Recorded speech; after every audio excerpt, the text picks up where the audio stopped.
ভাই বাম দিকে যারা দাঁড়িয়ে আছেন বসার জায়গা আছে, একটু বসে পড়ুন না, চট দিয়েছে।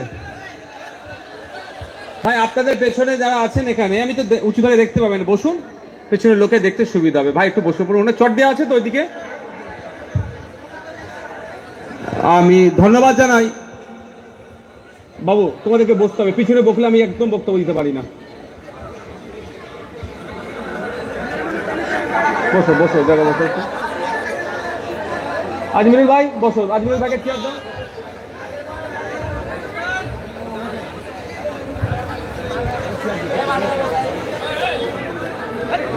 ধন্যবাদ জানাই শামশেরগঞ্জ বিধানসভা কমিটিকে, যাদের উদ্যোগে আজকে এখানে অধিকার সমাবেশ সংগঠিত হচ্ছে।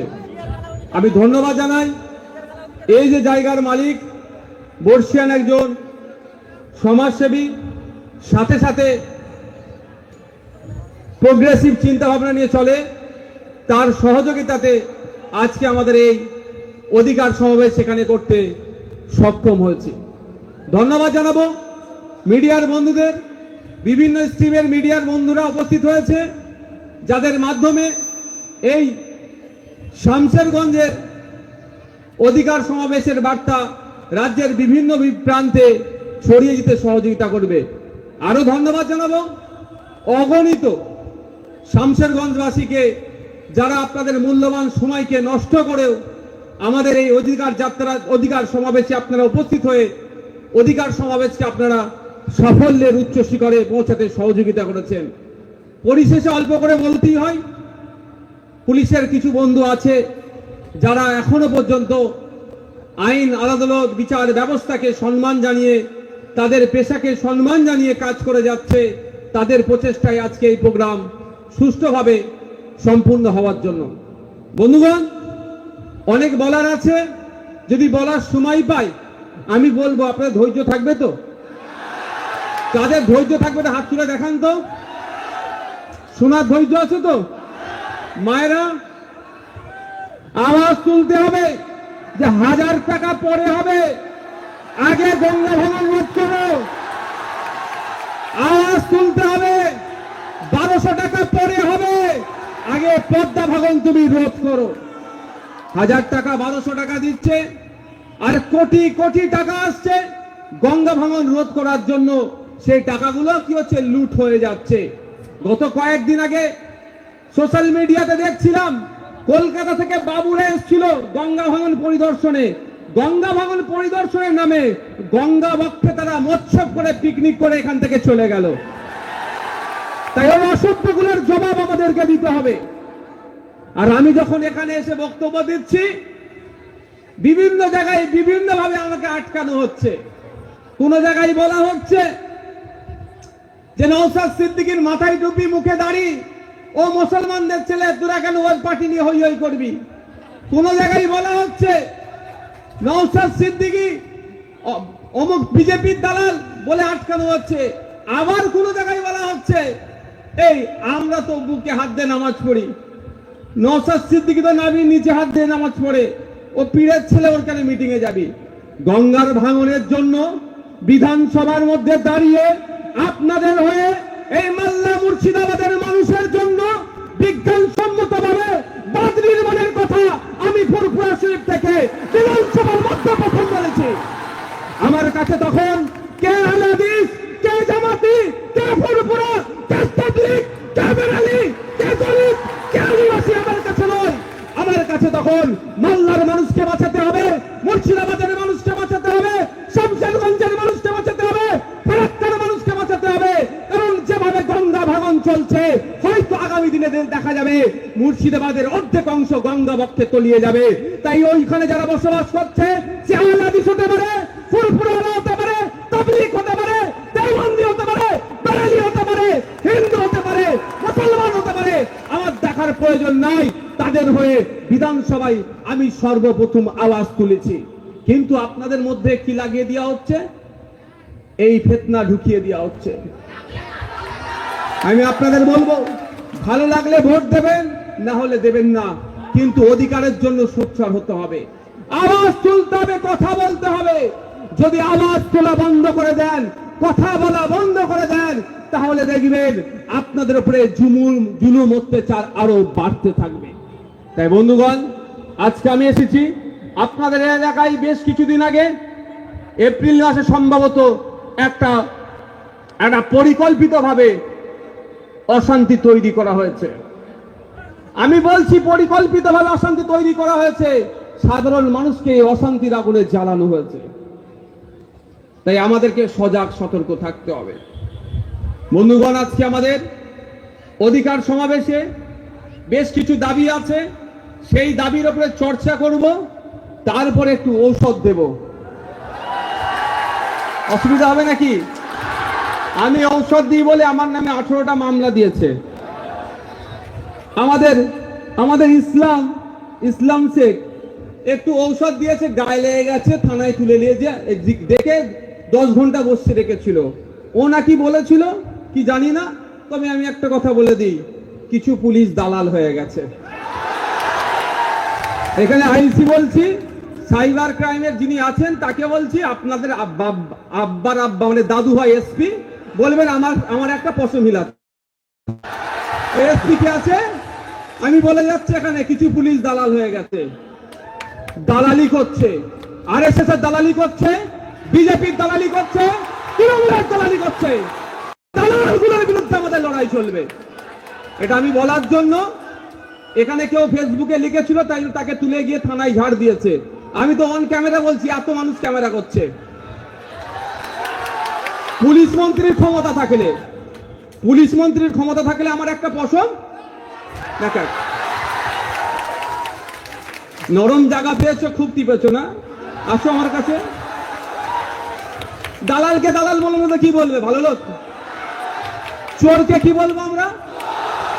আমাদের গঙ্গা ভাঙনের রোধের জন্য যে টাকাগুলো এসেছে, যারা খেয়েছে তাদেরকে কি বলবো আমরা? আর তাদের খাওয়াতে যে পুলিশগুলো সহযোগিতা করছে তারা ডবল চোর।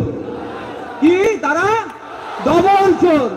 এটা আমার দায়িত্ব, আমি বলছি। এই ভুল হয় যদি বলবেন ওই পুলিশকে আর ওই নেতাগুলোকে বলবেন আমার নামে মামলা দিতে। আমার নামে অলরেডি 18খানা মামলা আছে। গোটা 18টা মামলা আছে, তাও আমাকে আটকাতে পারেনি। আমি মানুষের জন্য কথা বলতে এসেছি।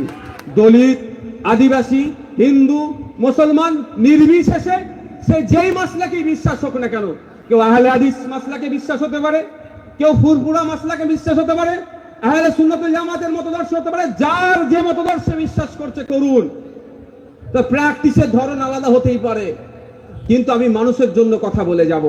তাতে 18টা কেন, যদি আমার নামে 180টা কেস দেয়, তাও আমার মুখ বন্ধ হবে না। বন্ধুগণ, আজকে যে আমাদের অধিকার সমাবেশের প্রথম যে দাবিটা, ভিন রাজ্যে পরিযায়ী শ্রমিকদের উপরে যে অত্যাচার হচ্ছে, জুলুম হচ্ছে, নির্যাতন হচ্ছে, এই বন্ধের জন্য আমাদের আজকে অধিকার সমাবেশ। আপনারা বলুন, আমাদের রাজ্যে কাজ আছে? আমাদের রাজ্যে কাজ অল্প থাকলেও কাজের মূল্যায়ন হয় না। অর্থাৎ এখানে যারা বিড়ি বাঁধেন, কেউ যেন মুফতি সাহেবরা আমাকে ফতোয়া দিতে যাবেন না, জ্বালা অনেক, জানেন তো ভাই, জ্বালা অনেক। নওশাদ সিদ্দিকী কিছু বললে মুফতি সাহেবরা ফতোয়া দেবে, আর শুভেন্দু অধিকারী কিছু বললে তখন দিদির চোটে হয়তো তাদের মুখে থাকে, তার বেলায় ফতোয়া দেখতে পাই না। দিন রাত দিলীপ ঘোষ যে মুসলমানদেরকে মেরে বাংলাদেশে তারা আবার কথা বলছে, বাংলায় কথা বললে নাকি বাংলাদেশি বলছে, তাদের বিরুদ্ধে ফতোয়া দেখতে পাই না। আর নওশাদ সিদ্দিকী কিছু যদি বলে দেয়, লিখতে শুরু করে দিচ্ছে। এদের কাছ থেকে সাবধান থাকবেন। এই মুফতি সাহেবগুলোকে আমার খুব ভয় লাগে ভাই। মুফতি সাহেবদেরকে আমি সম্মান দিই, তারা স্কলার, তারা আমাদের ধর্মীয় বিষয়টাকে ভালো করে বুঝিয়ে দেয়, তাদের সম্মান অনেক উচ্চ পর্যায়ে, তাদের বিরুদ্ধে আমি নয়। কিন্তু যারা মুফতি সেজে তৃণমূলের চাটুকারিতা করে, বকলমে বিজেপির সহযোগিতা করে, তাদের বিরুদ্ধে আমাদের লড়াই চলবে। আপনারা এখানে মায়েরা বিশেষ করে বলছি, বিড়ি বাঁধেন তো নাকি? হ্যাঁ, অনেক বিড়ির কোম্পানির মালিককে তো এমএলএ করে বসিয়ে রেখেছে মমতা ব্যানার্জি, এমপি করে বসিয়ে রেখেছে। আপনারা জানবেন, অবাক হবেন। আমি 2 বছর আগে জিজ্ঞাসা করেছিলাম 1000 বিড়ি বাঁধলে ক টাকা পাবে? ওখানে দেখাচ্ছে মুর্শিদাবাদের মানুষ 263 টাকা পাবে। পান আপনারা? সরকার বলছে 263 টাকা দিতে হবে 1000 বিড়ি বাঁধলে। এবার কেউ ফতোয়া দিতে পারে, হুজুর আপনি পীরের ঘরের ছেলে, বিড়ি বাঁধার কথা বলছেন কেন? এবার যাও, কোথায় যাবো? এই জ্বালা আমার ভাই, অনেক বলতে পারি না ইচ্ছে থাকলেও। কিন্তু আপনাদের সঠিকটা আমি বলে যাচ্ছি, আপনারা বিড়ি বাঁধবেন না সে ফতোয়া ফারাজের ব্যাপার আছে, আমি সেখানে যাব না। 1000 বিড়ি বাঁধলে 263 টাকা 2 বছর আগে বলেছিল রেট, আর 6 মাসের মধ্যে রেট বাড়বে নিশ্চিতভাবে। এখন তাহলে 300 টাকা হবে। পাচ্ছে কি 150, 180, খুব বেশি হলে 200 টাকা। তাহলে 1000 বিড়ি বাঁধলে 63 টাকা চুরি হয়ে যাচ্ছে। শ্রমের মূল্যায়ন হচ্ছে না, ফলে এখানে কাজ ছেড়ে দিয়ে কোথায় যাচ্ছে? হরিয়ানা, মহারাষ্ট্র, উত্তরপ্রদেশ, তেলেঙ্গানা, ব্যাঙ্গালোর, আহমেদাবাদ, গুজরাট, বিভিন্ন রাজ্যে কাজে চলে যাচ্ছে।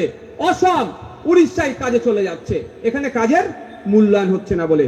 আর ওখানে যখন কাজে যাচ্ছে বাংলা ভাষায় কথা বলার জন্য বাংলাদেশি, মারধর, ঘুষপেটিয়া এতদিন লোকাল সমাজ বিরোধীরা করতো, ওখানকার প্রশাসন এটা করতো না।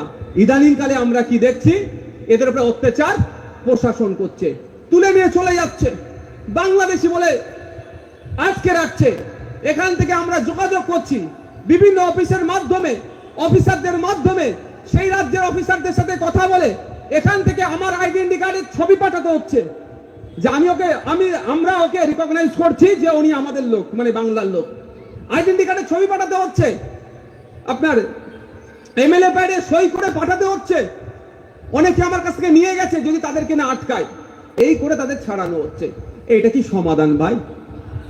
আমি বিধানসভায় এই মুর্শিদাবাদ, মালদা, দিনাজপুর, হাওড়া, হুগলি, উত্তর 24 পরগনা, দক্ষিণ 24 পরগনার মানুষদের স্বার্থে যারা বিভিন্ন রাজ্য গিয়ে কাজ করছে তাদের জন্য আমি একটা প্রস্তাব রেখেছিলাম পশ্চিমবঙ্গ বিধানসভায়। যে সমস্ত শ্রমিকরা বাইরে রাজ্যে গিয়ে কাজ করছে আমাদের রাজ্যের পক্ষ থেকে আলাদা করে 100% অথেন্টিক করে আইডি কার্ড বানিয়ে দেওয়া হোক। তাদেরকে যদি ওই রাজ্যে গিয়ে কোনো সমস্যায় পড়ে সঙ্গে সঙ্গে সেই রাজ্য সরকারকে এই আইডি কার্ডটা দেখা যে পশ্চিমবাংলা সরকারের দিয়া পরিযায়ী শ্রমিক কার্ড, আমি পশ্চিমবাংলার নাগরিক, আমি উত্তরপ্রদেশে কাজে এসেছি, আমি পশ্চিমবাংলার নাগরিক, আমি মধ্যপ্রদেশে কাজে এসেছি, আমি পশ্চিমবাংলার নাগরিক, আমি উড়িষ্যাতে কাজে গিয়েছি, তার প্রমাণপত্র। কিন্তু সরকার এটা করেনি। কারণ করেনি কেন? মার খাচ্ছে কারা? আমার কথাটা অনেকে রাগ হতে পারে, মার খাচ্ছে কারা? ফিরহাদ হাকিমের আত্মীয় মার খাবে, ফিরহাদ হাকিমের মেয়ে মার খাবে, ওর মেয়েকে তো পুলিশ গার্ড দিয়ে নিয়ে যাবে।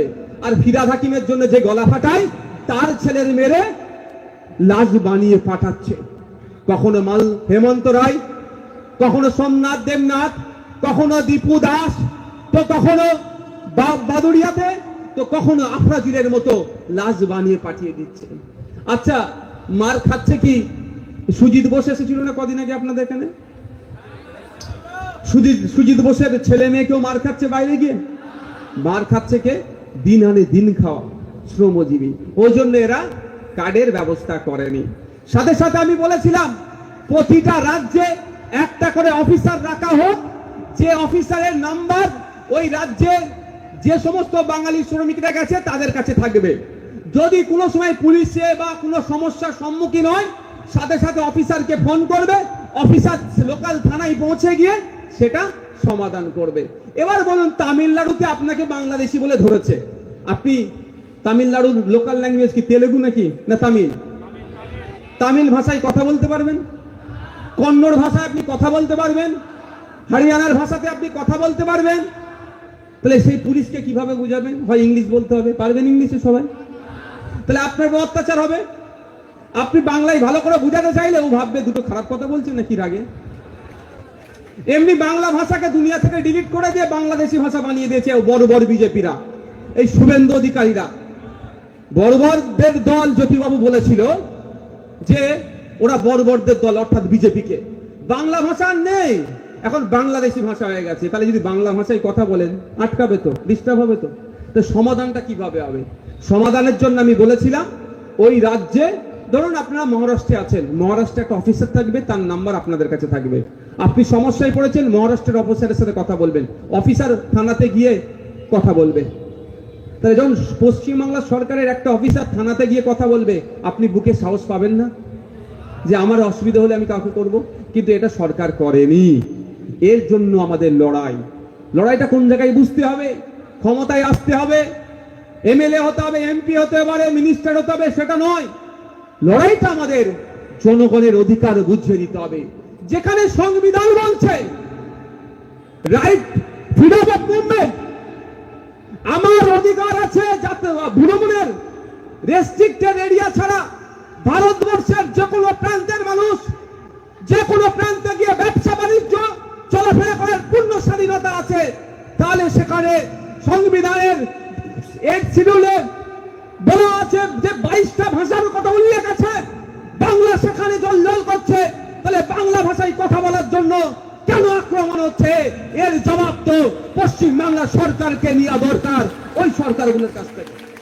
আমরা বিরোধী, আমরা যে কাজটা করছি পশ্চিমবাংলা সরকারও ও কাজটা করছে। ভাই আমার ক্ষমতা আছে, আমি উড়িষ্যা সরকারকে গিয়ে বলবো তুমি জবাব দাও এর। আমি উড়িষ্যার যেখানে যেটা এখানে এই বাচ্চাটাকে নামাও উপর থেকে, পড়ে গেলে আমার নামে কেস হয়ে যায় বাবু। মমতা ব্যানার্জি আমার শুধু কেস দিবার জন্যই ঘুরছে, শুধু খুঁজছে নওশাদ সিদ্দিকী একটা বাজে কথা বলবে। এখানে এত ক্যামেরা আছে, এখানে মমতা ব্যানার্জির জন্য একটা রেকর্ড হচ্ছে, আমি বলে দিচ্ছি আপনাকে, স্পেশাল সেশন। যাক, ওতে আমার যায় আসে না, বুঝতে পারছেন না? আমি ভুল বলি না তো, আমি আমার নাম ধাম বাড়ানোর জন্য আমি বক্তব্য দিই না, আমি সমস্যা নিয়ে কথা বলি, আমি পয়েন্টে পয়েন্টে কথা বলি। ওদের যদি জয়েন্টে জয়েন্টে ব্যথা করে আমি কি করতে পারি? আমি কি করতে পারি? তা আমার দোষ কি? যাক, ফিরে আসি। তো আমরা বারবার কথা বলছি যে বাংলা ভাষায় কথা বলার জন্য অন্য রাজ্যে আমাদের শ্রমিকদের উপরে আক্রমণ হচ্ছে। সমাধান কিভাবে হবে? সমাধানের প্রথম সূত্র আমি বলছি, যদি আমি এটা পক্ষে নয় কিন্তু বলতে আজকে বাধ্য হচ্ছি। উড়িষ্যায় বাঙালি শ্রমিকদের উপরে আক্রমণ হচ্ছে। উড়িষ্যায় কত হাজার বাঙালি শ্রমিক থাকে জানেন? সরকারের দেওয়া তথ্য অনুযায়ী এই 30,000 মতো, 30,000 মতো বাঙালি শ্রমিক উড়িষ্যাতে কাজ করছে। আর উড়িষ্যার উড়িয়া পশ্চিমবাংলায় কত থাকে জানেন? 3 লাখ। আমরা থাকি 30,000 আর ওরা থাকে 3 লাখ। আমাদের সরকার যদি উড়িষ্যার সরকারকে একবার এইভাবে বলে, যদি 30,000কে তোমরা নিতে সহ্য না করতে পারো, তোমার 3 লাখকে কিন্তু আমি পুশব্যাক করব। বুঝতে পারছেন না? আমার 30,000কে তুমি সহ্য করতে পারছো না, ফিরিয়ে নিয়ে চলে আসবো, তোমার 3 লাখকে কিন্তু আমি ফেরত পাঠিয়ে দেবো। তাহলে 24 ঘন্টা সময় যাবে না, বাঙালি শ্রমিকদের উপর অত্যাচার বন্ধ হবে না? কিন্তু অত্যাচার কার উপরে হচ্ছে? আব্দুল করিমের উপরে হচ্ছে, হ্যাঁ, মুরমুর উপরে হচ্ছে, হাঁসদার উপরে হচ্ছে, বাউরি সমাজের মানুষের উপরে হচ্ছে, পিছিয়ে বর্গের হিন্দু মুসলমানের উপরে হচ্ছে, অর্থাৎ গরিব মানুষের উপরে হচ্ছে। ওই জন্য শহরের বাবুদের আর অসুবিধা হচ্ছে না। জানে কি বলুন তো? পাশে বসিয়ে একটা প্রেস কনফারেন্স করে দেবো, ওটাতেই তো ভোট পেয়ে যাব। কিন্তু আপনাদেরকে সজাগ সতর্ক থাকতে হবে। আপনাদেরকে বলতে হবে, সংবিধানের 131 নম্বর ধারায় বলা আছে, রাজ্য রাজ্য কোন বিষয়ে সংঘাত হলে, রাজ্য কেন্দ্র কোন বিষয়ে সংঘাত হলে সুপ্রিম কোর্টে গিয়ে মামলা করা যায়। আমার রাজ্য সরকার যদি বাঙালিদের উপরে আক্রমণ বন্ধ করতে না পারে, সেই রাজ্যের সাথে কথা বলে সুদা চলে যাক সুপ্রিম কোর্টে, 131 নম্বর ধারাকে সামনে রেখে মামলা করুক। সুপ্রিম কোর্ট প্রত্যেকটা রাজ্যকে নির্দেশ দেবে, বাংলায় যারা কথা বলছে তাদের অত্যাচার বন্ধ হোক। ওটা করেছে, ওটা করেছে। এই আপনার এখানকার যিনি এমপি আছেন জিজ্ঞাসা করবেন, কে আছে তাকে জিজ্ঞাসা করবেন, ওনাকে জিজ্ঞাসা করবেন। পার্লামেন্টে যাচ্ছে, প্লেনে করে যাচ্ছে, আমাদের ট্যাক্সের টাকা দিয়ে ওখানে গিয়ে রুমে বসে কি কথা বলছো তার ভিডিও আমাদেরকে দেখাও। পার্লামেন্টে দাঁড়িয়ে আপনার এমপিকে জিজ্ঞাসা করবেন। আমি বলে যাচ্ছি, দায়িত্ব আমি নিচ্ছি, জিজ্ঞাসা করবেন পরিযায়ী শ্রমিকদের উপর অত্যাচার হচ্ছে, বাংলায় কথা বলার জন্য তাদেরকে মারধর করছে, অভিযোগ তাদেরকে খুনও করেছে। এর বিরুদ্ধে আপনি এখানকার এমপি পার্লামেন্টে দাঁড়িয়ে কটা কথা বলেছেন তার জবাবটা আগে দেবেন। এখানে আসলে জিজ্ঞাসা করবেন, ধীরে ধরবেন না, মামলা দিয়ে দেবে পুলিশ। তো এখন লোকাল থানার সবাই নয়, তবে কিছু কিছু অফিসার হয়ে গেছে ব্লক সভাপতি, আর ব্লক সভাপতি গুলো হয়ে গেছে থানার আইসিওসি। মানে ব্লক সভাপতি বলে দিচ্ছে স্যার অমুকের নামে মামলা দিতে হবে, দিচ্ছ নি মামলা। আর থানার ওসিআইসিরা দেখে বুঝাচ্ছে তোর আইএসএফ করার কি দরকার, তুই এদিকে চলাই, তোর কি লাগবে বল। কার কোনটা কাজ? ওসির কাজ হচ্ছে যে অন্যায় করবে তাকে তার নামে মামলা দিয়ে জেলে রাখো, আর বিরোধী দল বুঝাতেই পারে ভাই তুই চলে আয় আমাদের সাথে করে কামে খা, কেন আইএসএফ পড়ে পড়ে মার খাচ্ছিস, এটা বুঝাতে পারে। তুই ঠিক উল্টো হয়ে যাচ্ছে, যা জিজ্ঞাসা করবেন। তাহলে এমপি এমএলএদের কাজ কি? এমপি এমএলএদের কাজ আমাদের জানতে হবে। এমপি এমএলএদের কাজ হচ্ছে তার নির্বাচনী ক্ষেত্রের মানুষকে সুরক্ষা দিয়া, তার নির্বাচনী ক্ষেত্রের মানুষের যে সমস্যা হচ্ছে সেটা সমাধান করা। একটা শব্দ খরচ করেছে, দেখুন বিধানসভা টিভি চালু নাই, সমস্যা হচ্ছে বিধানসভার মধ্যে আমি কি বলছি আপনারা জানতে পাচ্ছেন না, কিন্তু লোকসভা রাজ্যসভা টিভি আছে। খলিলুর রহমান সাহেব এখানকার এমপি, তিনি লোকসভাতে গিয়ে কি কি বক্তব্য দিয়েছেন ভিডিও দেখলে সব পাওয়া যাবে। উনি যদি আমি ভুল বলে যাই তাহলে উনার যে সোশ্যাল মিডিয়া হ্যান্ডেল করছে তার উদ্দেশ্যে বার্তা, অন্তত একটা ভিডিও বার করে দেখান যে ভিডিওতে বলা হচ্ছে গঙ্গা পদ্মা ভেঙে প্রতি বছরে গঙ্গা গড়বে পদ্মা গড়বে, আপনার চাষযোগ্য জমি বাড়িঘর চলে যাচ্ছে, এখানে সংরক্ষণ করতে হবে, এখানে বিজ্ঞানসম্মত ভাবে বাঁধ নির্মাণ করতে হবে, বিজ্ঞানসম্মত ভাবে এই ভাঙন রোধ করতে হবে। এই ধরনের একটা বক্তব্য আছে, সেটা দেখাতে বলুন। আর পরিযায়ী শ্রমিক মাইগ্রেন্ট লেবারদের উপরে যে অত্যাচার নেমে আসছে এটা বন্ধ করতে হবে, এই মর্মে একটা বক্তব্য আছে, দেখাতে বলুন। আমার মনে হয় পাবেন না। মমতা ব্যানার্জি বলেনি, তাই বলেনি। এদের মুখে সব সেলাই করা আছে। আমি বলছি তো, আমাকে অফার হয়েছিল ভাই, বলছে তৃণমূলে চলে আসো, তোমার এরকম ভাবে বলা হয়েছে, তোমার এখন তোমার ফিউচার ব্রাইট, তুমি ইয়াং ছেলে, এত ভালো বলছো, তুমি চলে আসো না তৃণমূলে, মন্ত্রী দিয়ে দেবে। আমি উত্তর দিয়েছিলাম, বাবুই পাখির গল্পটা আমি ছোটবেলায় পড়েছিলাম। আরে আমাকে ব্যাপারটা কি বলছি, ঘর ভর্তি সব দিয়েছে, সোনা গয়না সব দিয়েছে, আমি যদি বলতে না পারি বুক ফেটে মরবো নাকি? ওর দরকার নেই, আমি আমার ভাইদের সাথে টালির চালে থাকবো, আপনাদের সাথে কিন্তু বলবো, বলে যাব আমি। বন্ধুগণ যারা আপনারা উপস্থিত হয়েছেন, আপনাদের বলবো এই পরিযায়ী সমস্যার সমাধান রাজ্য সরকারকে করতে হবে। রাজ্য সরকার কি বলছে আপনাদের মন পাওয়ার জন্য, যে বাইরে থেকে এই সামিরুল সব বাইরে থেকে নিয়ে চলে আসো। সামিরুল ভাই তো কারখানা করে দেবে নাকি? সামিরুল ভাই কি করবেন? আপনার এমপি, রাজ্যসভার এমপি সামিরুল সাহেব কি করবেন আপনাদের জন্য? রাতারাতি কারখানা তৈরি করে দেবে, বাইরে থেকে এসে আপনার কাজে ঢুকে যাবেন, তাই না? বাইরে একজন কাজ করলে স্কিল লেবার 1000 টাকার উপরে পার ডে ইনকাম করে, আর আনস্কিল লেবার প্রায় 1000 টাকা ইনকাম করে। আর আমাদের পশ্চিম বাংলায় স্কিল লেবারের রোজ কত জানেন? 450 টাকার কাছাকাছি। কেউ আসবে? যদি এখানে কাজ থাকতো, আপনি আপনার মা বাপ আত্মীয় স্বজন স্বামী স্ত্রী স্বামী বা ছেলে পুলে ছেড়ে বাইরে কেউ কাজ করতো ভাই? কি আর মনে সুখ আছে ভাই ঘরের লোককে ছেড়ে বাইরে যাবে, এরকম কেউ আছে? 2 পয়সা কম হোক তাও ঘরের কাছে থাকবো, বাপ মায়ের মুখটা দুবেলা দেখতে পাবো। বাচ্চা, ছোট্ট বাচ্চা আছে যেমন পিছনে বসে আছে, দেখো না, মেয়ের ছেলের মুখটা দেখতে পাবো। কেউ আছে এরকম? কিন্তু আমার রাজ্যে শ্রমের মূল্যায়ন হচ্ছে না। তাই আমরা বলছি 2011 থেকে 2025 পর্যন্ত পশ্চিম বাংলা থেকে প্রায় 6500 কোম্পানি উঠে চলে গেছে, আর আপনি এখানে কাজের সন্ধান দিচ্ছেন। এখানে কলকারখানা কোথায়? নতুন ইন্ডাস্ট্রি কোথায়?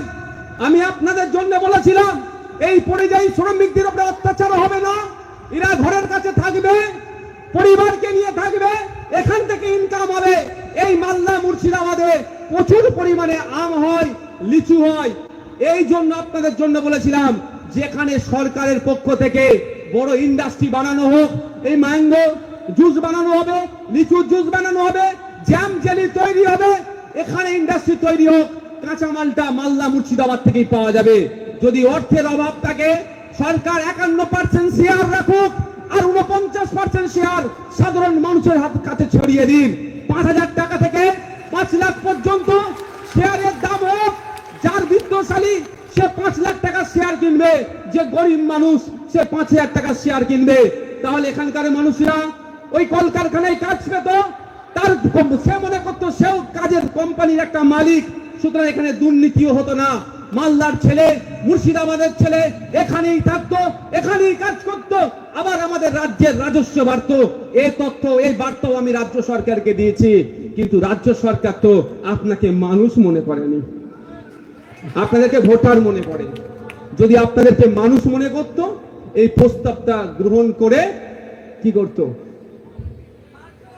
আপনাদের মানতো এবং আপনাদের এখানে কাজের ব্যবস্থা করত। আপনাদের জন্য, বিড়ি শ্রমিকদের জন্য তারাপুরের একটা হসপিটাল তৈরি হয়েছিল, জানেন তো নাকি?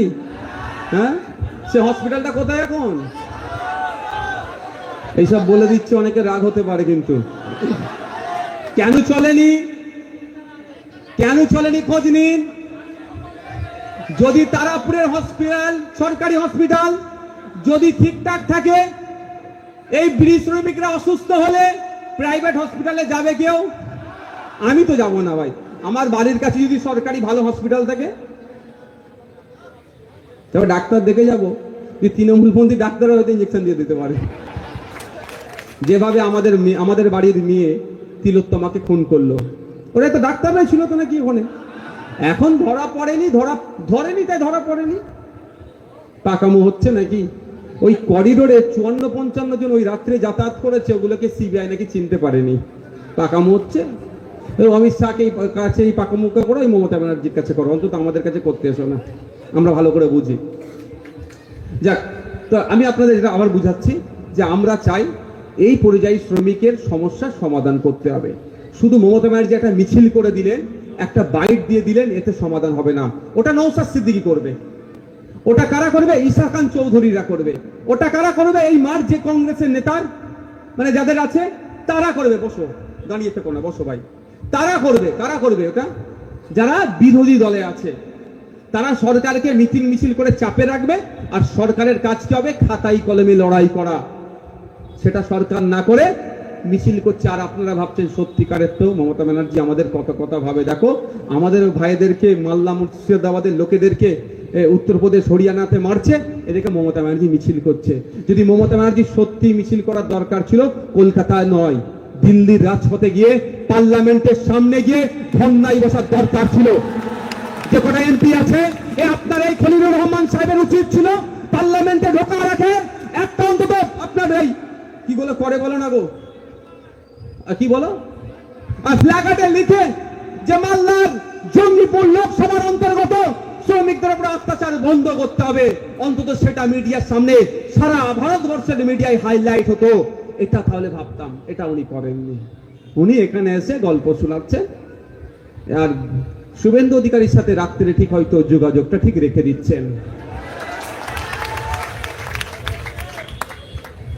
ভুল বলছি নাকি?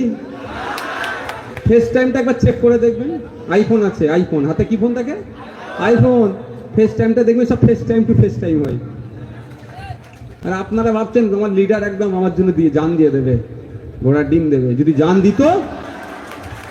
জান দিত অন্তত এতটুকু কথা দুটো জায়গায় কথা বলতো। প্রথম কথা, যখন মাননীয়া বললেন যে ওয়াকাফ নিয়ে গুলোগুলি করবেন না, তখন অন্তত বলতো দিদি তাহলে আপনি দায়িত্ব নিয়ে মিটিং মিছিল করুন। বলার সাহস দেখাতে পেরেছে? আমি আগেই বললাম ওদের মুখ বন্ধ থাকে। আর দ্বিতীয়, এই শামশেরগঞ্জ ধুলিয়ানে একটা ইনসিডেন্টকে কেন্দ্র করে প্রায় 500-র অধিক মানুষকে অ্যারেস্ট করে এতদিন রাখার সাহসও পেত না। ওদেরকে আমি কিন্তু এখানে হয়ে কারো হয়ে ওকালতি করতে আসেনি। যারা দোষী চার্জশিট লাগাও, তাদের শাস্তির ব্যবস্থা করো।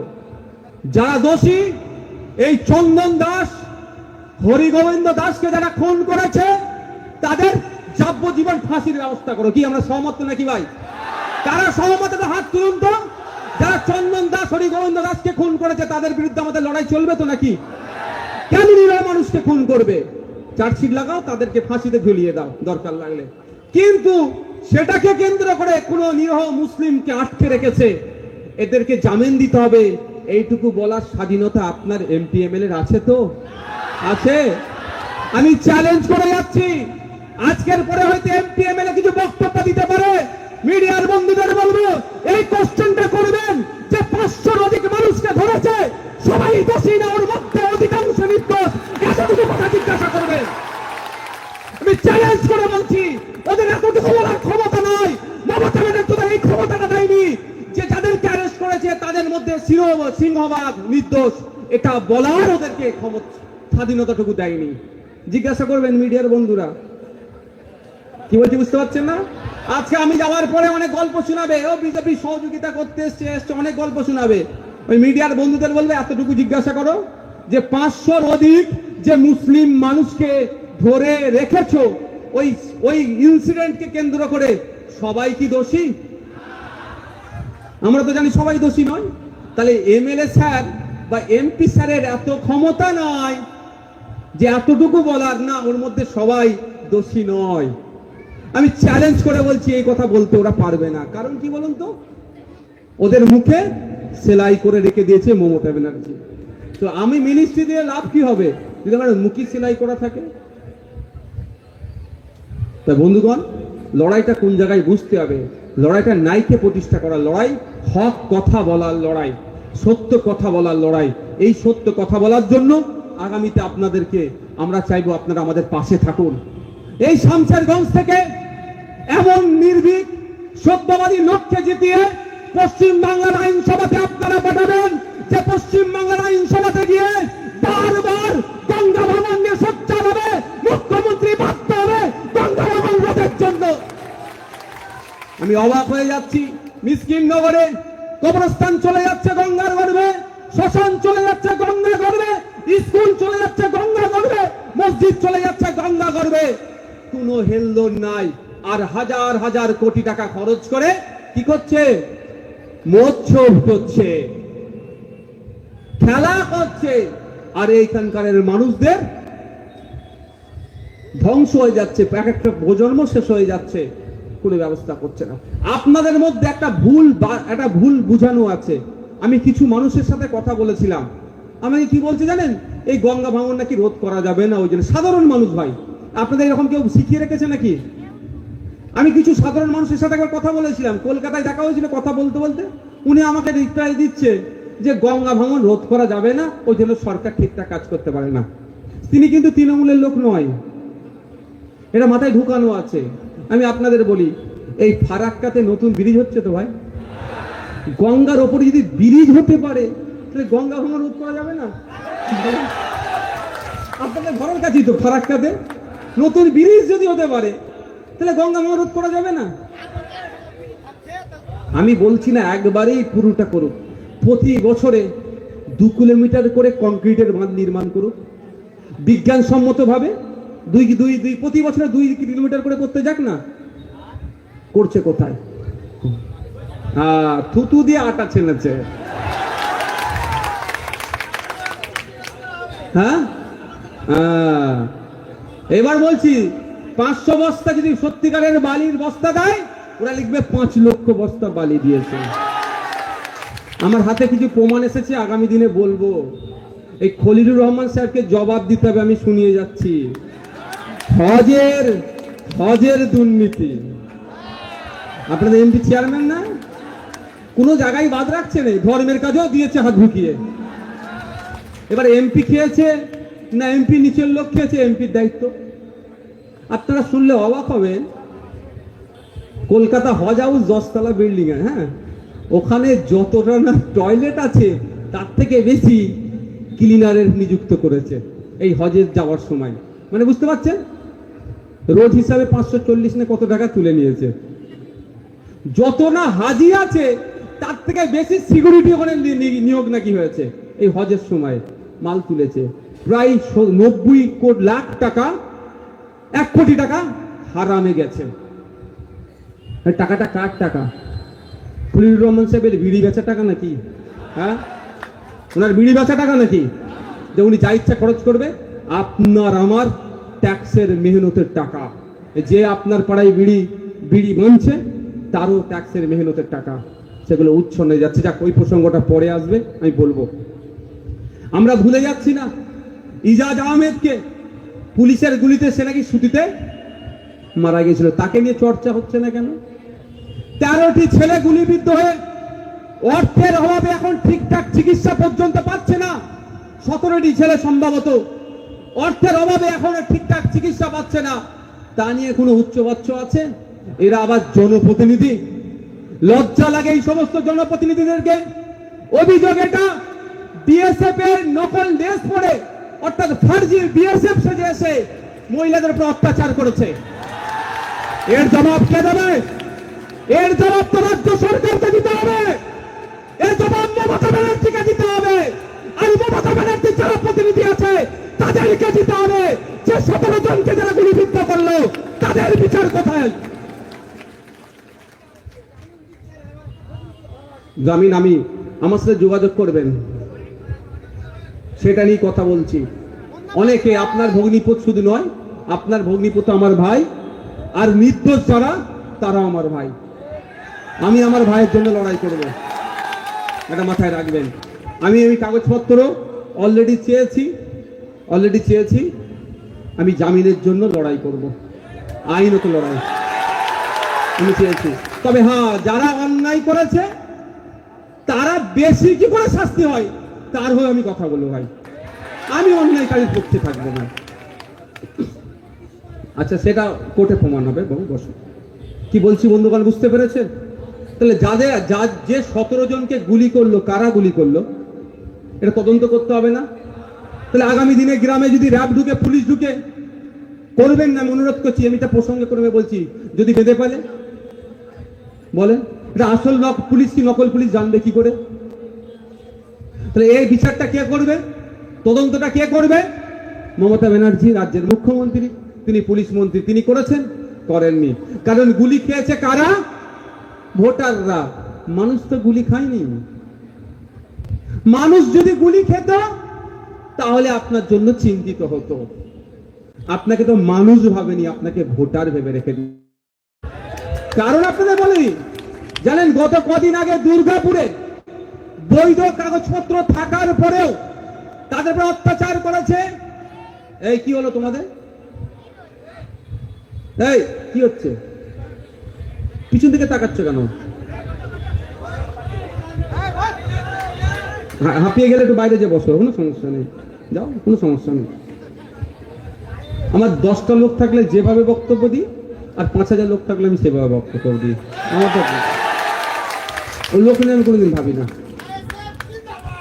পরে সময় নেই। টাইম কত হয়েছে?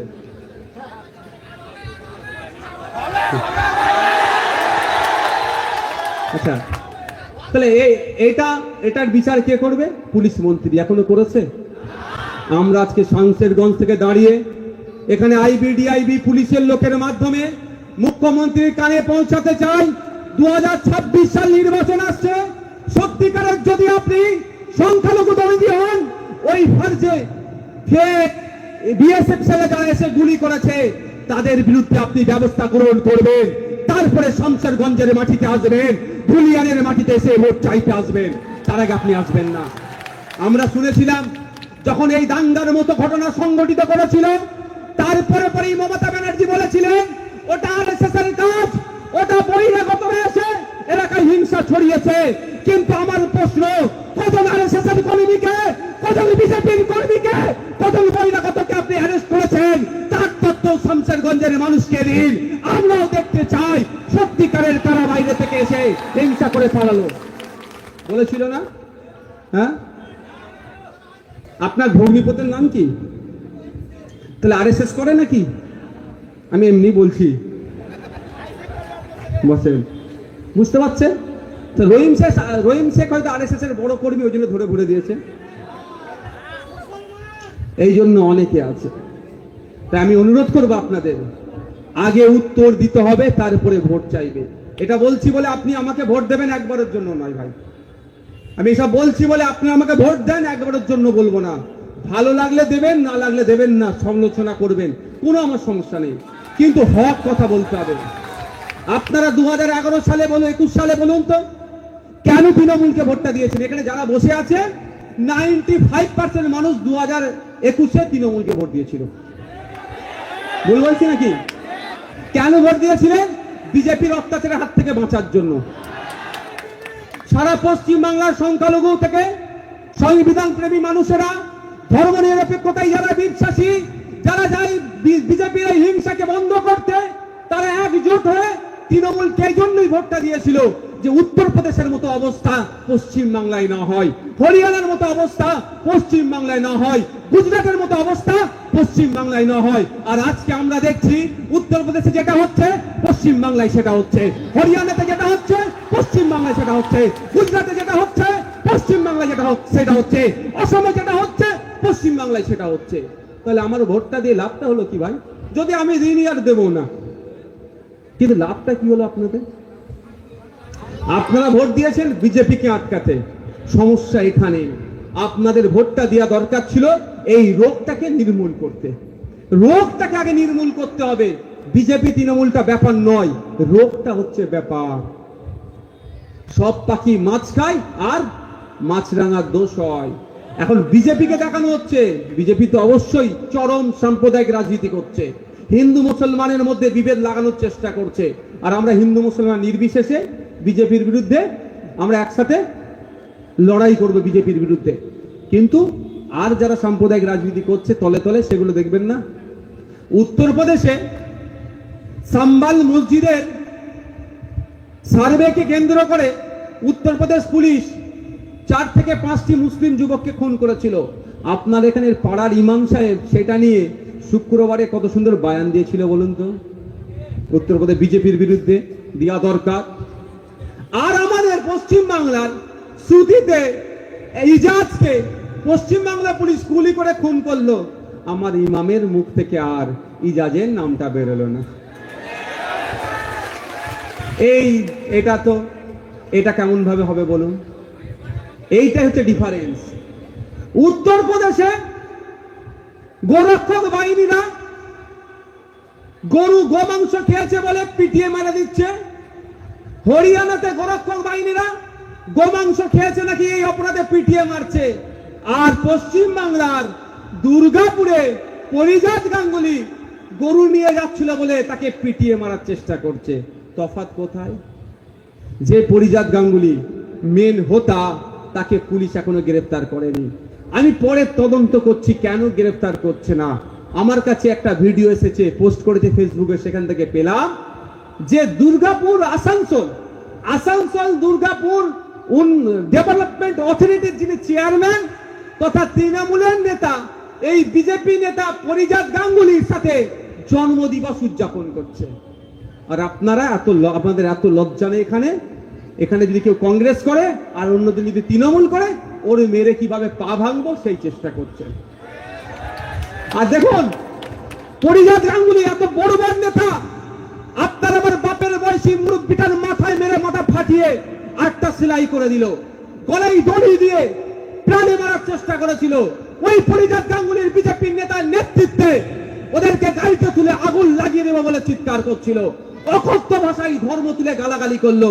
যেই পরিজাত গাঙ্গুলি তার জন্মদিবস উদযাপন করছে তৃণমূলের আসানসোল দুর্গাপুর আপনার ডেভেলপমেন্ট অথরিটির চেয়ারম্যান।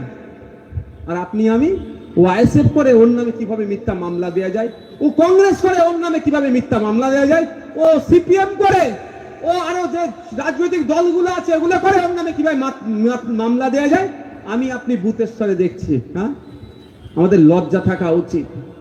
আপনার বড় নেতা বিজেপি নেতার সাথে বসে জন্মদিনের কেক কাটছে, আর আপনি এত বড় নেতা হয়ে গেছেন, পাড়ার আপনার প্রতিবেশী সকাল বিকাল যাকে এক জায়গায় দেখেন তার নামে মিথ্যা মামলা, তাকে মারুবটি করে সেই অপচেষ্টা করছে। এগুলো বন্ধ করতে হবে আমাদের।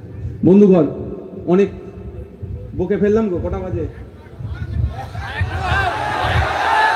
হ্যাঁ, শেষের দিকে যারা আছেন এনার্জি আছে তো নাকি ভাই? হাত তুলুন তো দেখি, কাদের হাতটা তুলে রাখুন, হাতটা তুলে রাখুন। এনার্জি আছে তো ভাই? ঠিক আছে, একটু বলে রাখি, আমরা খুব দ্রুত কলকাতায় রাজপথে ওয়াকফ নিয়ে ধর্ণা অবস্থানে বসবো। আপনারা যাবেন? আপনারা যাবেন, আপনারা যাবেন। যতই মমতা ব্যানার্জি বলুক না কেন, উনি রাজা, আমরা প্রজা নই। আমরা এই প্রত্যেক ভারতীয়, এই ভারতবর্ষের এই রাজার দেশে আমরা প্রত্যেকই রাজা। আমাদেরকে আন্দোলন করতে হবে না, গুলোগুলি করবে না, আন্দোলন করা যাবে না, এই ফরমান আমরা মানব না। তবে হ্যাঁ, শান্তিপূর্ণভাবে গণতান্ত্রিক প্রক্রিয়ায় মাথা ঠান্ডা রেখে আমরা প্রতিবাদ করব। তো আগামী দিনে কলকাতার রাজপথে আমরা কি করব? ধর্ণা দেবো, ওয়াকআপ নিয়ে। আপনারা আসবেন ভাই, আসতে হবে আপনাদের। বন্ধুগণ, দ্বিতীয় যে পয়েন্ট আছে, খুব খুব ভয়ঙ্কর পয়েন্ট আর একদম সহজ পয়েন্ট। SIR নামে নাগরিকদের আতঙ্কিত আর হয়রানি বন্ধের দাবিতে বিজেপি বলছে কি, আপনি আমি নাকি বাংলাদেশি। শুভেন্দু অধিকারী পড়ালেখা যথেষ্ট জানে, মূর্খ নেতা নয় অন্যদের মতো, ওনার ডিগ্রি আছে, তারপরেও মূর্খদের মতো কেন কথা বলছে আমি বুঝতে পারছি না। এটা সরিয়ে দাও তো। আমি অবাক হয়ে যাচ্ছি। বলছে নাকি পশ্চিম বাংলায় 1.5 কোটি রোহিঙ্গা আছে। ইউনাইটেড নেশন UN বলছে সারা পৃথিবী জুড়ে সর্বোচ্চ 24 লাখ কি আছে, রোহিঙ্গা আছে। তার মধ্যে 10 লাখ রোহিঙ্গা বাংলাদেশে আছে, ইন্দোনেশিয়াতে আছে, মালয়েশিয়াতে আছে, অনেক রাজ্যে দেশে আছে, আবার ভারতবর্ষেও আছে। একটা তথ্য। দ্বিতীয় তথ্য হচ্ছে, তাহলে প্রথম তথ্য ওনার ভুল। উনি বলছেন 1.5 কোটি রোহিঙ্গা পশ্চিম বাংলাতে আছে, আর UN বলছে সারা পৃথিবীতে 24 লক্ষ রোহিঙ্গা, তাহলে মিথ্যে কথা বলছে। দ্বিতীয় তথ্য হচ্ছে উনার বসের দপ্তরের কথা বলছি, কেন্দ্রীয় স্বরাষ্ট্র দপ্তর, অর্থাৎ অমিত শাহজির দপ্তরের আমি তথ্য বলছি। শুভেন্দু বাবুর কাছে যদি এই ভিডিওটা পৌঁছায়, অনেক ইমাম সাহেবের সাথে উনি নাকি আবার যোগাযোগ রাখে, আছে কিছু ইমাম সাহেব, কিছু মুফতি সাহেবের সাথে যোগাযোগ রাখে। দেখবেন তাদের বক্তব্যতে হিন্দু মুসলমান ঝগড়া লেগে যাবে, এমন বক্তব্য দেয় কিছু কিছু কিছু আছে। জানবেন ওসব ইফেক্ট। এই ওয়াকফ নিয়ে কি বলছে, এই আমাদের ব্যাপার, আমরা বুঝে নেবো, অন্য কাউকে কি আমাদের আন্দোলনে লাগবে না। মানে কি ভাই, মানে মুসলমানদের সমস্যা মুসলমান বুঝে নেবে? এটা তো বিজেপি চাইছে, এটা তো বিজেপি চাইছে যে এই ওয়াকফ নিয়ে আমার নন মুসলিমরা না কথা বলে। তাহলে আমি যদি স্টেজ থেকে বলি এটা মুসলমানদের সমস্যা, আমি বুঝে নেবো, তুমি আসবার কে? তাহলে আমি বিজেপির সুরে সুর মিলাচ্ছি না? তাহলে আমাকে কে বলছে এটা? এটা আমাকে কে বলছে? দেখবেন ভেতর থেকে আমাকে কেউ, তাহলে যাক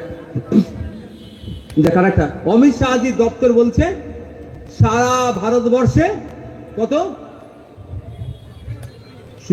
আপনার 24,000 মনে হচ্ছে, সম্ভবত না 30,000 মতো রোহিঙ্গা আছে। সারা ভারতবর্ষে রোহিঙ্গা কত আছে? সারা ভারতবর্ষে রোহিঙ্গার সংখ্যা কত? 30,000 মতো, এক্সাক্ট ফিগারটা মনে আসছে না। তার মধ্যে শুভেন্দু অধিকারীর বস অমিত শাহ বা মোদীজি যে জায়গায় অনেকদিন ধরে ক্ষমতা দখলের স্বপ্ন দেখেছিল, তারপর ওরা ক্ষমতা পেয়েছে দিল্লিতে, সব থেকে বেশি রোহিঙ্গা আছে। কোন জায়গায়? ভারতবর্ষের মধ্যে সব থেকে বেশি রোহিঙ্গা কোন রাজ্যে? দিল্লি, হরিয়ানাতে, তারপরে গুজরাটে। পশ্চিম বাংলা 5th র্যাঙ্কে আছে। সব থেকে বেশি রোহিঙ্গা লিস্ট যদি হয়, পশ্চিম বাংলা 5 নম্বরে আছে। এগুলো তৃণমূলের বিধায়করা বলে? কেন বলেনি? ওরা, ওদেরকেও মজা লাগে। আপনাকে রোহিঙ্গা বলছে, আমাকে রোহিঙ্গা বলছে, ওদেরকে খুব মজা লাগে, ওই জন্য বলে না কথা। খারাপ লাগে? খারাপ ভেবে নিচ্ছেন নাকি? আপনাকে আমাকে রোহিঙ্গা বলে দিচ্ছে, ওদের মজা লাগছে, ওই জন্য ব্যাখ্যা করেনি। পশ্চিম বাংলায় 5 নম্বর আছে, রোহিঙ্গা আছে। এবার অনুপ্রবেশকারী না শরণার্থী, এটাও তো বিতর্ক আছে। যাক, আমি এই বিতর্কে যাচ্ছি না, আমার বলার বক্তব্য হচ্ছে, তো এইগুলোকে সামনে রেখে কি বলছে, আপনি নাকি অবৈধ ভোটার, আপনি নাকি বাংলাদেশ থেকে পালিয়ে এসছেন, আপনি নাকি রোহিঙ্গা বলে আপনাকে আমাকে দেখে দিচ্ছে। এটা বলে হিন্দু ভাইদের বোঝাচ্ছে যে SIR করে সব বাদ দিয়ে দেবো, সব তাড়িয়ে দেবো, সব হিন্দু ভাইরা তোমরা মুসলমানের জায়গাগুলো দখল করে নেবে। ঠিক NRCর সময় গল্প শুনিয়েছিল, CA এর সময় আবার নতুন করে গল্প শোনাচ্ছে। এবার বলুন আপনারা, এখানে এত মানুষ আছে, হিন্দু মুসলমান নির্বিশেষে, আমি সবাইকে বলছি, আপনার দাদুরা বাংলাদেশের কাঁটা তার পার করে এসছে? আমি জোরে বলুন, পাকিস্তান থেকে এসছে, আফগানিস্তান থেকে এসছে, তাহলে আপনি আমি ভয় পাওয়ার কে? আপনাকে আমাকে ভয় খাওয়াচ্ছে কে? আতঙ্কিত করছে কে?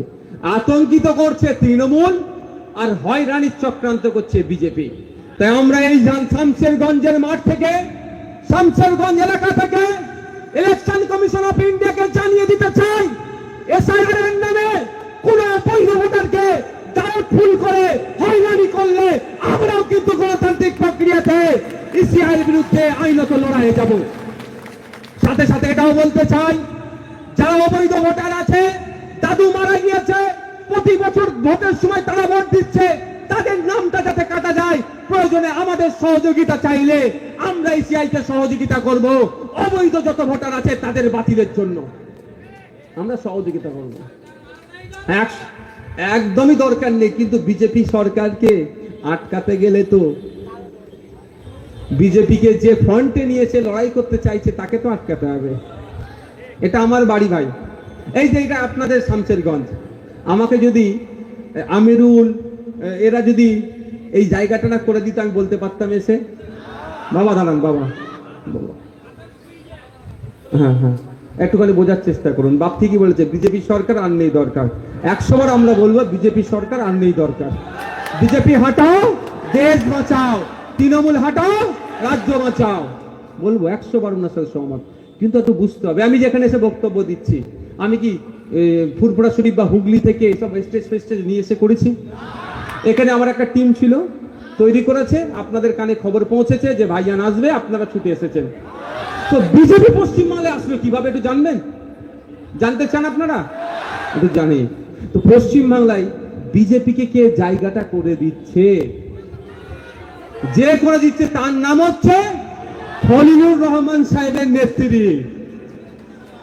ওই এমপির নেত্রী বিজেপিকে পশ্চিমবাংলায় জায়গা করে দিচ্ছে। 1998 সালে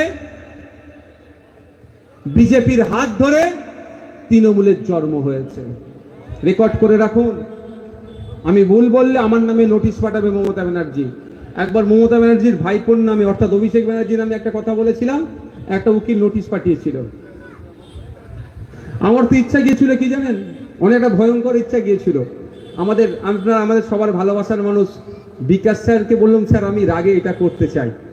বিকাশ স্যার বললেন, না, আপনার সাথে রাজনৈতিকভাবে আপনাকে যেমন মানুষ চেনে ওটা করলে মানাবে না।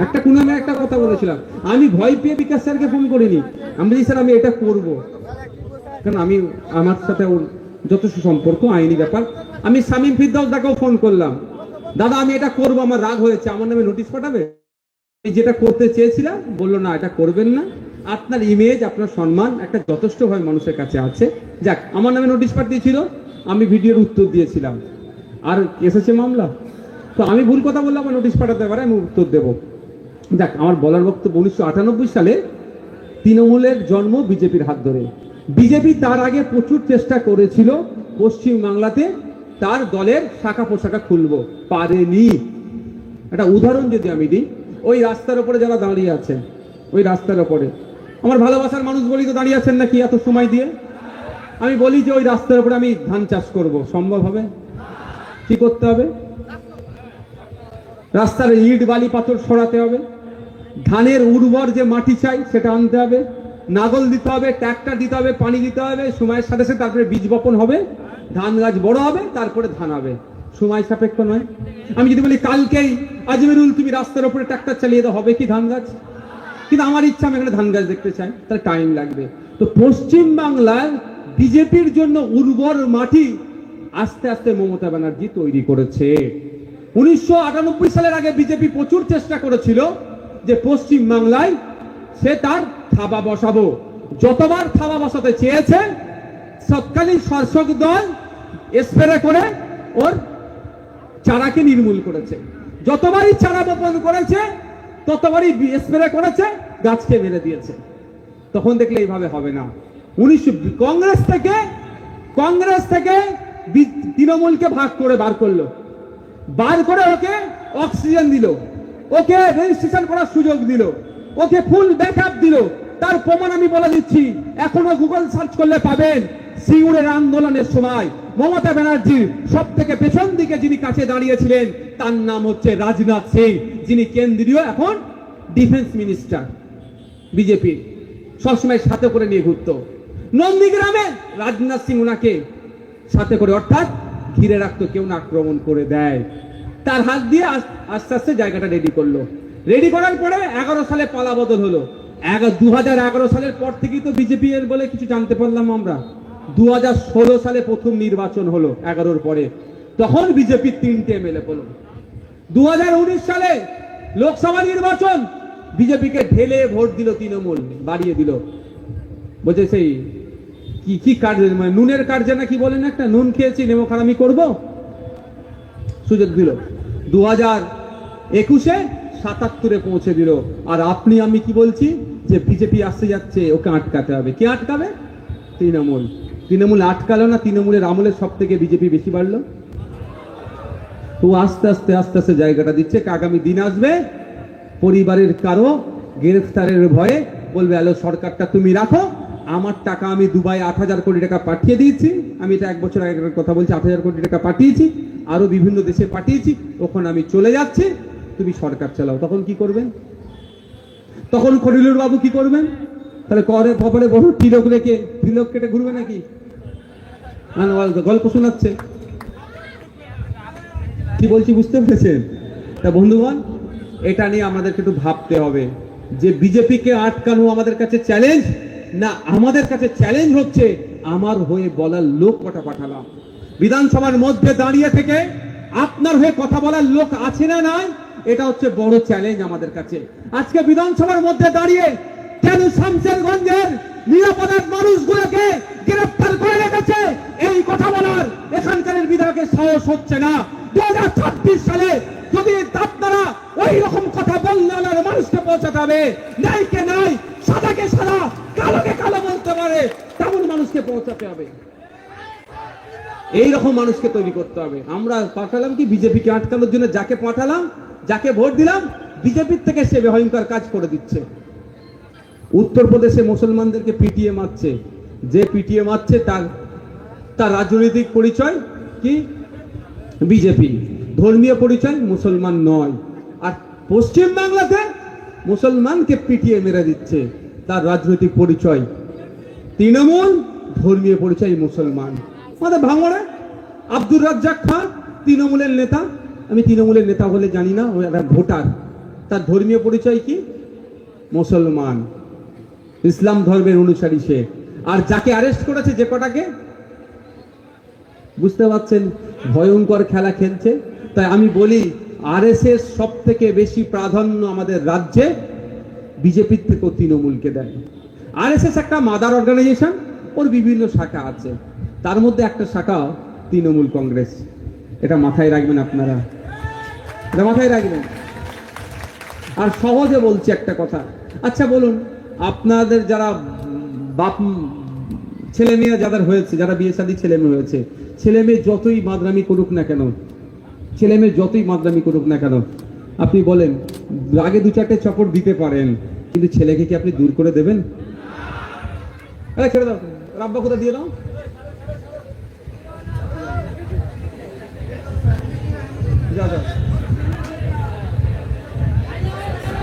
আর তুমি ভাই একটা ছেলে যখন উঠছে, তাড়া দেওয়ার কি আছে? জিজ্ঞাসা করো না, তাড়া দেওয়ার কাছে জিজ্ঞাসা করো, ছান্না মতে, বাবু কোথায় যাবি? ও ভয় পেয়ে যাবে তো। তা ছেলে দেখো, এই যে বাপ ছেলে, ছেলে যতই বাদরামি করুক না কেন, বাপ তাড়াতুড়ি দিলে 2-4টে চাপড় দিলেও কিন্তু দিনের শেষে ছেলে আমার। ঠিক একই ভাবে বাপ যতই ছেলেকে পেরেশানি করুক না কেন, যদি আলাদাও খায়, বাপের উপরে যদি কিছু হয়, ছেলে কিন্তু থাকতে পারে না। তো তৃণমূল হচ্ছে বিজেপির গর্ভে জন্ম।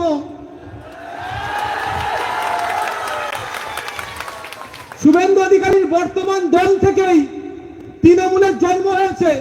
সুতরাং শুভেন্দু অধিকারী যতই বলুক না কেন, ওকে ধরে জেলের মধ্যে রাখবে না। আর তৃণমূল যতই অন্যায় করুক না কেন, আরএসএস বিজেপি ওই রাগ করলে 2-4টে চট দেবে, 2-1টা মন্দিরকে জেলে ঘুরে আবার জামিন করে বার করিয়ে দেবে বকলমে। এটা যতদিন না বুঝতে পারবেন, ওই আমাদেরকে এই ব্যবহার করা হবে। বন্ধুগণ, তো মাথায় রাখবেন। আচ্ছা, এখানে শেরশাবাদিয়া সমাজের মানুষ কত আছেন? হ্যাঁ, দিদিকে আপনি ভোট দিয়েছেন, দিদি আপনাদের সাইজ করে দিয়েছে। দিদিকে ভোট দিয়েছে, দিদি আপনাকে উপযুক্ত সার্টিফিকেট দিয়ে দিয়েছে। আপনারা আগে ছিলেন ওবিসি এ ক্যাটাগরিতে, শেরশাবাদিয়ারা। এটা নতুন কিন্তু নয়, এটা পুরাতন লিস্টে। কোর্ট কাছারি যাই হোক না কেন, আপনাদের কেউ বার করতে পারবে না। এটা অনেক পুরাতন। শেরশাবাদিয়া, খোট্টা থেকে বায়েন জনগোষ্ঠী যারা আছে সব মমতা ব্যানার্জি উপহার দিয়েছে ভাই আপনাদের। বলে যে ভোট দিয়েছো, আপনি তার প্রতিদান দেবে না, উপহার দিয়েছে। কি আপনারা ছিলেন ওবিসি এ, আপনাদের বার করে এখন ওবিসি বিতে পাঠিয়ে দিয়েছে। ওবিসি এতে 10% সংরক্ষণ ছিল, ওবিসি বিতে 7% সংরক্ষণ।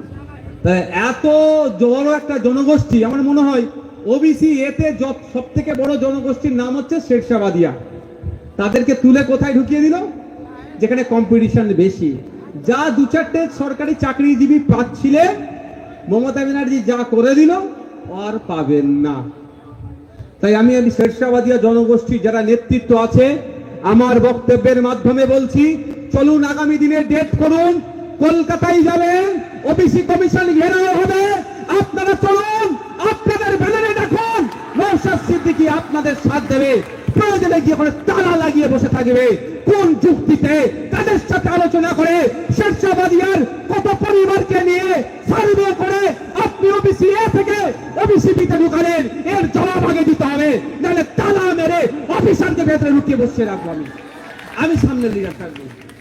আপনারা ওবিসি যারা শেরশাবাদিয়া সমাজের মানুষ আছেন, আপনারা ডেট করুন, আমি আপনাদের সাথে থাকবো। ওদের বলার কোনো ক্ষমতা আছে? কেন ওদের নামে বেশি বদনাম করাচ্ছেন বলুন তো? আমিরুল ভাই আর আমাদের খলিলুল বাবু, আমিরুল বাবু আর খলিলুল বাবুকে আর কত বলবো? বাচিদের কিছু করার নেই, ওরা ভুল দল থেকে গিয়েছে। উনি ওই জনগোষ্ঠীর মানুষ। দেখুন, এই যে এ থেকে বিতে পাঠিয়েছে, যদি সাইন্টিফিক হয় মেনে নেওয়া যাবে। সাইন্টিফিক মিন তাহলে প্রত্যেকটা সার্ভে করবে আর্থসামাজিক ভাবে শেরশাবাদিয়ার এখন কোন জায়গায় আছে। যদি আপলিফমেন্ট হয়ে যায় ভালো কথা, তো তাহলে ওবিসি ক্যাটাগরি থেকে জেনারেল ক্যাটাগরি করে দিই। কিন্তু আপলিফমেন্ট হয়েছে কি? আরো তলনিতে চলে গিয়েছে। এ প্লাস বলে যদি কোনো ক্যাটাগরি থাকে, আমি মনে করি শেরশাবাদিয়াকে সেখানে ঢোকানো দরকার। তা না করে ওবিসি বিতে দিচ্ছে। এর বিরুদ্ধে আমাদেরকে লড়াই সংগ্রাম চালাতে হবে। ওই ঘরে বসে ফেসবুকে দুটো পোস্ট করে দিলে সমাধান হবে না, এগিয়ে যেতে হবে, কলকাতার রাজপথে যেতে হবে। শেরশাবাদিয়ার প্রত্যেকটা বাচ্চা বা মহিলা পুরুষ নির্বিশেষে যেতে হবে। কারণ এটা শুধু বড়দের সমস্যা নয়, ওই বাচ্চাটারও সমস্যা। আগামী দিনে কোন স্কুলে পড়বে, কোন কলেজে পড়বে, কোন ইউনিভার্সিটিতে পড়বে, কোথায় চাকরি করবে, সব জায়গায় কিন্তু সার্টিফিকেটটা প্রাধান্য পাবে। সুতরাং ওই বাচ্চাটাকেও নিয়ে কলকাতার রাজপথে যেতে হবে, ঘেরাও করতে হবে। কমিশন যতক্ষণ না জবাব দেয় ততক্ষণ ঘেরাও করে বসে থাকতে হবে। আমি আপনাদের সাথ দেবো। আমি রাজনৈতিক ভাবে যাব না, রাজনৈতিক পরিকল্পনা আমরা নিচ্ছি নেব। বাবু আপনারা সরে আসুন না, পিছনে লোক দেখছে তো। রাজনৈতিক ভাবে আমি পরিকল্পনা নিচ্ছি, সেটা পাঠ। আপনারা শেরশাবাদিয়াদের বলবো, জনগোষ্ঠীর মানুষকে, সমস্ত রাজনৈতিক দলকে আহ্বান করুন। আপনারা লোকাল এমএলএ এমপি কেও আহ্বান করবেন। চলো কলকাতায় যাব জবাব চাইতে। যে আসবে ভালো কথা, যে না আসবে তার জন্য আমরা অপেক্ষা করব না। শিয়ালদা থেকে যা বার হব, যে ডেপুটেশন দেবো, আপনারা যদি ডাকেন আমাকে, নওশাদ ভাই, ইন্ডিয়ান সেকুলার ফ্রন্ট আপনাদের পাশে দাঁড়াবে। কোনো ঝান্ডার প্রয়োজন নাই। শেরশাবাদিয়া স্লোগান হবে, বায়ানদের কথা হবে, খোট্টাদের কথা হবে, যাদেরকে ওবিসি এ থেকে বিতে নিয়ে গেছে তাদের কথা হবে। ওখানে কোনো রাজনৈতিক আমি পতাকা ছাড়াই যাব, আপনাদের জন্য কথা বলবো। যদি আপনারা আমাকে ডাকেন আমি উপস্থিত হব। তাই বন্ধুগণ, আর দুটো বিষয় আছে, সবই তো বলে দিলাম, আর বাকি নেই তো, টাইম শেষ করে। না না,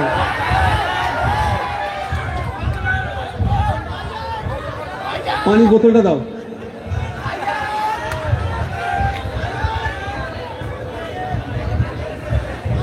একটা ওষুধ দিই এবার।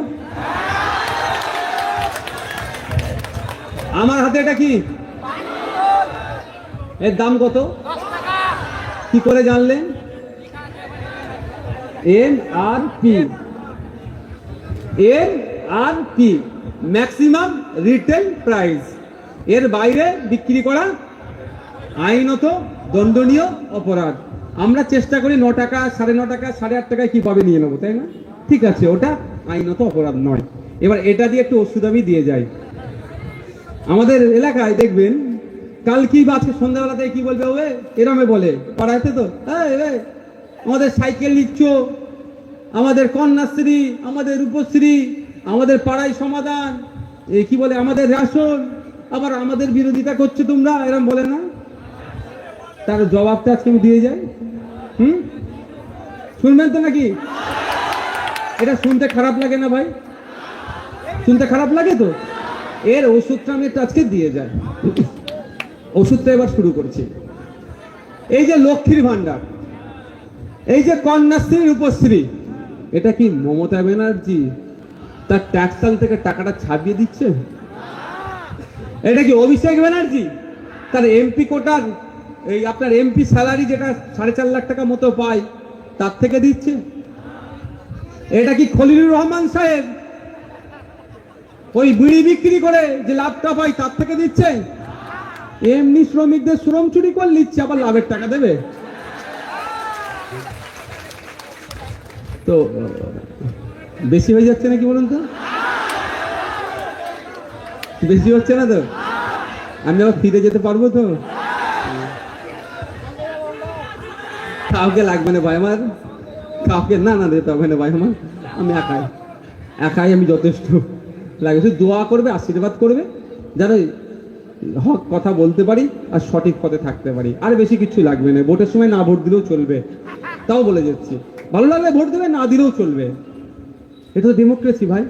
আপনি কাকে ভোট দেবেন না দেবেন আপনি আমি ঘাড় ধরে করতে পারি না, আমি আপনাকে অ্যাপ্রোচ করতে পারি। ভাই আমাকে যদি সুযোগ দাও, তাহলে আমরা যদি রাজ্যের 2026 সালে ক্ষমতায় আসি, এখান থেকে বলে যাচ্ছি, প্রথম কাজ হবে তারাপুরের বিডি হসপিটালটাকে আমরা ঠিক করব।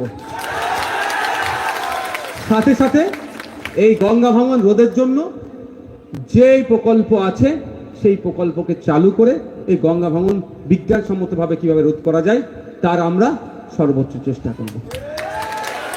আমি এটা আপনাকে প্রস্তাব দিচ্ছি, ভালো লাগলে দেবেন ভোট, না দেবেন না, সেটা আপনাদের ব্যাপার। যাক, আসা যাক আবার ফিরে। তো আমরা লক্ষ্মীর ভান্ডার বলুন আর যাই বলুন, সবটাই সরকারি পরিষেবা যেটা নিচ্ছি সেটা সরকার আমাদেরকে দিচ্ছে, আমরা নিচ্ছি। এবার কিভাবে সরকার দিচ্ছে? সরকারকে নিজের টাকা ছাপিয়ে সে টাকা থেকে দেয়? যদি নিজে টাকা ছাপিয়ে সে টাকা থেকে নিত, তাহলে আমাদের কাছ থেকে ট্যাক্স নিত, জিএসটি নিত। জিএসটি দুটো পার্ট, একটা central CGST, SGST. Central GST, state GST, দুটো রকম জিএসটি হয়। তাহলে নিত না আমাদের কাছ থেকে ট্যাক্স, সব টাকা ছাপিয়ে নিচ্ছে, আমাদের কাছে টাকা ট্যাক্স নিচ্ছে। আমাদের ট্যাক্সের টাকাটা দুটো পার্টে হয়, একটা হচ্ছে নির্দিষ্ট মানে সম্ভবত এবারে 6.5 লাখ টাকা করেছে, ওর ওপরে 1 বছরে যদি কারো টাকা থেকে থাকে তাকে ট্যাক্স দিতে হবে। 6.5 লাখ টাকার উপরে ইনকামওয়ালা যারা আছে তাদেরকে ট্যাক্স দিতে হবে সম্ভবত, ওই স্কেলটা স্ল্যাবটা মনে পড়ছে না। আর একটা, প্রতিনিয়ত আমরা যে যা কাজ করি সে যা, এই যে আমি আসলাম ডিজেল ভরেছি তো গাড়িতে আমার ভাই, ওই ডিজেলে আমরা সেচ দিয়েছি, ওটাকে ট্যাক্সের নামটা চেঞ্জ। ওটা বাবু বাবু আস্তে আস্তে আস্তে বাবু বস না। তো ডিজেল আমরা কিনেছি, পেট্রোল কিনি আমরা, ওখানে ট্যাক্স দিই। প্রতি সকালে ঘুম থেকে উঠে ঘুমানো পর্যন্ত যা কাজ করি আমরা প্রত্যেকটা কাজই ট্যাক্স দিই। সকালে উঠে আমরা কি করি? ব্রাশ দিয়ে পেস্ট লাগিয়ে দাঁত মাজি তো, ওই ব্রাশটা যখন কিনেছেন ও তো আপনি ট্যাক্স দিয়েছেন। মাজনটা কিনেছেন, ট্যাক্স দিয়েছেন। কিভাবে দিচ্ছেন আমি শুধু এই পানির বোতলটা দিয়ে প্রমাণ দেখাচ্ছি। পানির বই বললাম এর দাম কত, এমআরপি দেখে। এমআরপি যেখানে লেখা আছে তার নিচে একটা ছোট্ট করে দেখেন এখানে এমআরপি আছে, হ্যাঁ, ব্যাচ নাম্বার, ম্যানুফ্যাকচারিং ডেট লেখা থাকে, তারপরে এমআরপি, তারপরে ইনক্লুসিভ অফ অল ট্যাক্সেস লেখা থাকে, একদম লাস্টের লাইনটা। আমরা অনেকে এটাকে ভাবি না কি লেখা আছে, ইনক্লুসিভ অফ অল ট্যাক্সেস, সমস্ত ধরনের ট্যাক্স দিয়ে এটা 10 টাকায় আমি সর্বোচ্চ বিক্রি করতে পারবো। এই ট্যাক্সটা একটা রাজ্য সরকারের কাছে থাকে, একটা কেন্দ্র সরকারের কাছে। কেন্দ্র সরকারের যে প্রজেক্টগুলো আছে, যেমন 100 দিনের কাজ, কেন্দ্রীয় আবাস যোজনা যে প্রজেক্টগুলো আছে বা আর্মিদের খরচা বহন যা হয় এর টাকা থেকে সেখানে যায়। আর স্টেট সরকারের কাছে যেটা থাকে সেটা কি হয়, স্টেটের যে প্রজেক্টগুলো স্পেশাল লক্ষ্মীর ভান্ডার, কন্যাশ্রী, রূপশ্রী যেগুলো স্টেটের আছে সেগুলো তো হয়। এবার বলুন, আজকের পর থেকে যদি জ্ঞান দেয় আমাদের সরকারের নিচ্ছ আর আমাদেরকে ভোট দিচ্ছ না, আমাদের বিরোধিতা করছো, তার উত্তর দিতে পারবেন তো? কি উত্তর দেবেন? কি উত্তর দেবেন?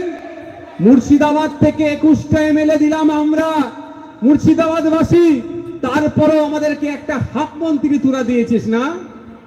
ওই হাফ মন্ত্রী যে গাড়িটা চড়ে ঘরে গভর্নমেন্ট অফ ওয়েস্ট বেঙ্গল লেখা আছে, ওই গাড়িটা আমাদের ট্যাক্সের টাকায় কেনে, এটা মাথায় রাখিস।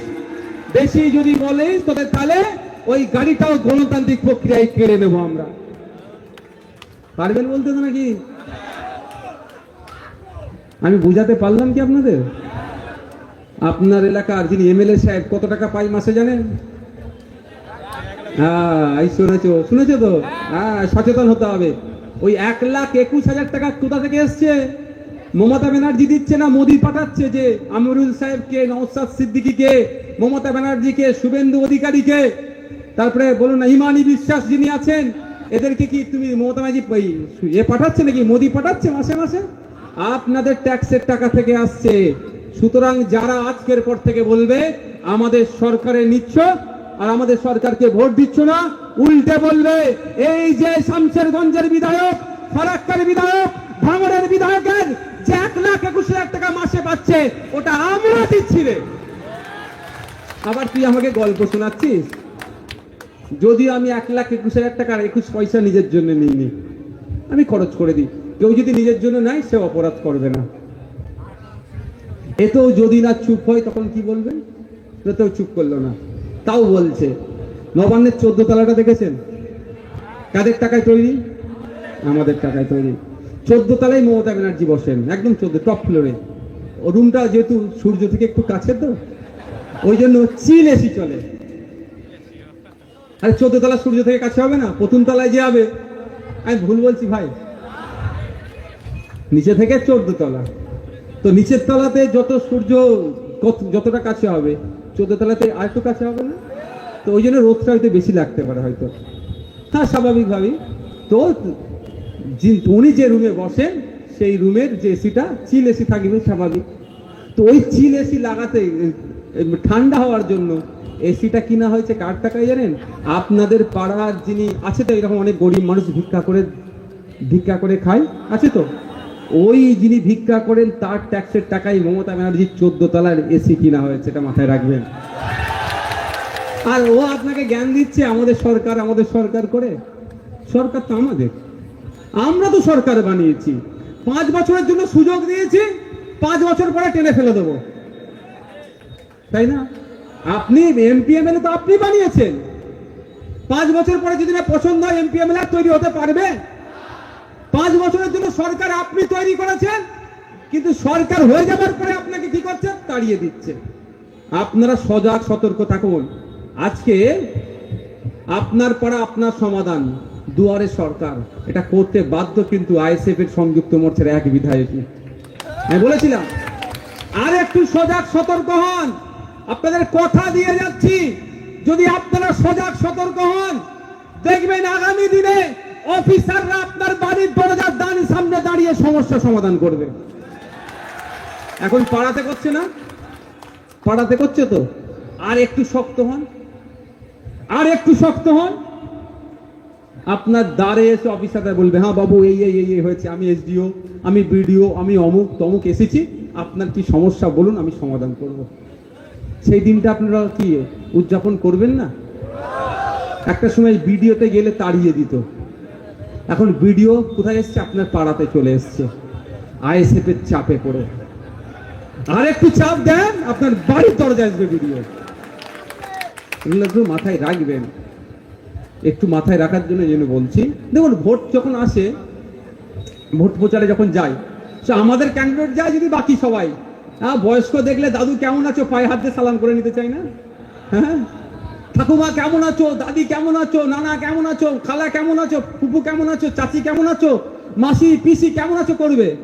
আর ওকেই যখন আপনি ভোটটা দিয়ে দেবেন, ওর হাতে যখন সার্টিফিকেটটা চলে যাবে, আপনি আপনার ছেলে কলকাতার কোনো একটা হোস্টেলে থাকবে, একটা রেসিডেন্স সরকারি হোস্টেলে থাকবে, একটা রেসিডেন্সিয়াল সার্টিফিকেটের প্রয়োজন হয়, বা ডিস্টেন্স কতটা একটা এমএলএ যদি লিখে দেয় তাহলে ওটা অ্যাপ্রুভ হবে। কলকাতা ইলিয়াট হোস্টেলে, আলিয়াতে অনেক ছেলে পড়ে না আপনাদের এখানে, হোস্টেলের দরকার হয় তো, কলকাতার কোন সরকারি হোস্টেলে ভর্তি চান্স পেতে গেলে ডিস্টেন্স কার কতটা লাগে, এমএলএ যদি সই করে দেয় এখান থেকে 230 কিলোমিটার, তাহলে এটা প্রমাণপত্র। ওই সার্টিফিকেটটা নিতে গেলে আপনার পায়ের জুতোটা মানে ছিঁড়ে যাবে, অনেকের ক্ষেত্রে হয়, সবার নয়, তাহলে হয়তো। কিন্তু ওই এমএলএ যখন এমএলএ ছিল না, আপনার পায়ে হাত দিয়ে নমস্কার দোয়া নিয়ে যাওয়ার চেষ্টা করেছিল, কিন্তু এমএলএ হয়ে যাওয়ার পরে আপনি যখন আবার সার্টিফিকেট আনতে চাইছেন আপনাকে চিনতে পারছেন না, মানে আপনার সচেতনতার অভাব। একবার সচেতন হন, সচেতন হয়ে ভোটটা ঠিক জায়গায় দেন। এই যে বাপ বলছিল না অঙ্গটা, ইভিএম মেশিনের ঠিক জায়গায় আপনি একবার ভোটটা দেন, আপনাকে আমি কথা দিয়ে যাচ্ছি, যেভাবে ভোটের সময় আপনার দ্বারে এসে ভোট চেয়ে যায় এমপি এমএলএরা, ক্যান প্রার্থীরা, 5 বছর আপনার দ্বারে এসে পরিষেবা দিয়ে যেতে বাধ্য থাকবে যদি আপনি সচেতন হন। আপনার সচেতনতার অভাব, আপনার সচেতনতার অভাবের জন্য আজকে আমাদের এই দুরবস্থা। বন্ধুগণ, অনেক বললাম, অনেক কথা বললাম, আমার কথাতে কেউ ব্যথা পাবেন না। আমি বলা এটাই কারণ ছিল যে আমাদের দুরবস্থার কথা আমি তুলে ধরলাম, আমাদের দুরবস্থার কথা তুলে ধরলাম। এখানে এত মানুষ আছে, আমি আর 2 মিনিট টাইম নেবো, অসুবিধা হবে কারো? 2 মিনিট টাইম দেবো, অসুবিধা হবে কারো? প্রথমে আমি 3টে কথা বলবো আপনাদের, 2 মিনিটে 3টে কথা বলবো, শুনবেন ভাই? তাহলে একটু ধৈর্য ধরুন। প্রথম কথা হচ্ছে, যারা উপস্থিত আছেন আপনাদের বলবো, এই যে এত দুরবস্থা, এসআইআর করে তাড়িয়ে দেবে, এনআরসি করে তাড়িয়ে দেবে। এনআরসি করে কজনকে তাড়িয়েছে মুর্শিদাবাদের মানুষকে? হাত তুলবেন একটু, হ্যাঁ বলুন। কবে তাহলে বলেছিল তো তাড়িয়ে দেবে, আর মমতা ব্যানার্জি আটকে নেবে। কাউকে তাড়িয়েছে? আতঙ্কিত হবেন না, এসআইআর নিয়ে আতঙ্কিত হবেন না, তবে নজর রাখবেন, যদি কোনো বুথের বৈধ ভোটারকে যদি অবৈধ ঘোষণা করে, যে অফিসার অবৈধ ঘোষণা করবে তার বিরুদ্ধে আমরা গণতান্ত্রিক প্রক্রিয়ায় লড়াই জারি রাখবো। আতঙ্কিত হবেন না। আর বিজেপি যদি হয়রানি করার চেষ্টা করে, বিজেপিকে গণতান্ত্রিক প্রক্রিয়াতে জবাব আমরা দেব, একদম ছেড়ে কথা বলবো না। অনেক হয়েছে, ভয় পাবেন না। কিন্তু এটা বোঝাবে কি আমাদেরকে? কাকে কান নিয়ে চলে গেছে, কাকের দিকে আমরা তাকাচ্ছি, কানে হাত দেওয়ার দরকার তো। আমাদের এই গ্যাপটা কি? শিক্ষা। এই গ্যাপটা কি? শিক্ষা। আমরা আসার আগে দেখছিলাম, এই রাস্তা দিয়ে আসছিলাম, সাহেবপুর না কি একটা হাই স্কুল আছে না,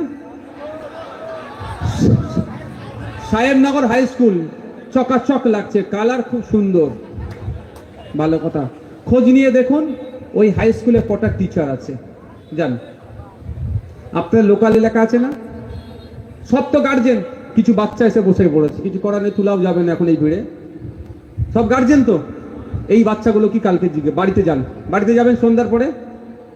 তার আগে বলছি প্রাইমারি স্কুলগুলো খোঁজ দিন, কটা টিচার আছে, দেখবেন পাবেন না, স্কুলে তো বন্ধ হয়ে গেছে।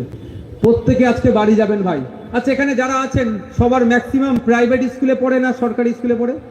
সরকারি স্কুলে টাকা পয়সা বেশি নয়, পড়াতে পারবে না। প্রাইভেট স্কুলে ভাই টাকা লাগবে। তো বলুন, আজকে বাড়ি যাবেন, গিয়ে আপনার ক্লাস 4-এর বাচ্চাকে 5, 6, 7-এর বাচ্চাকে ডাকবেন।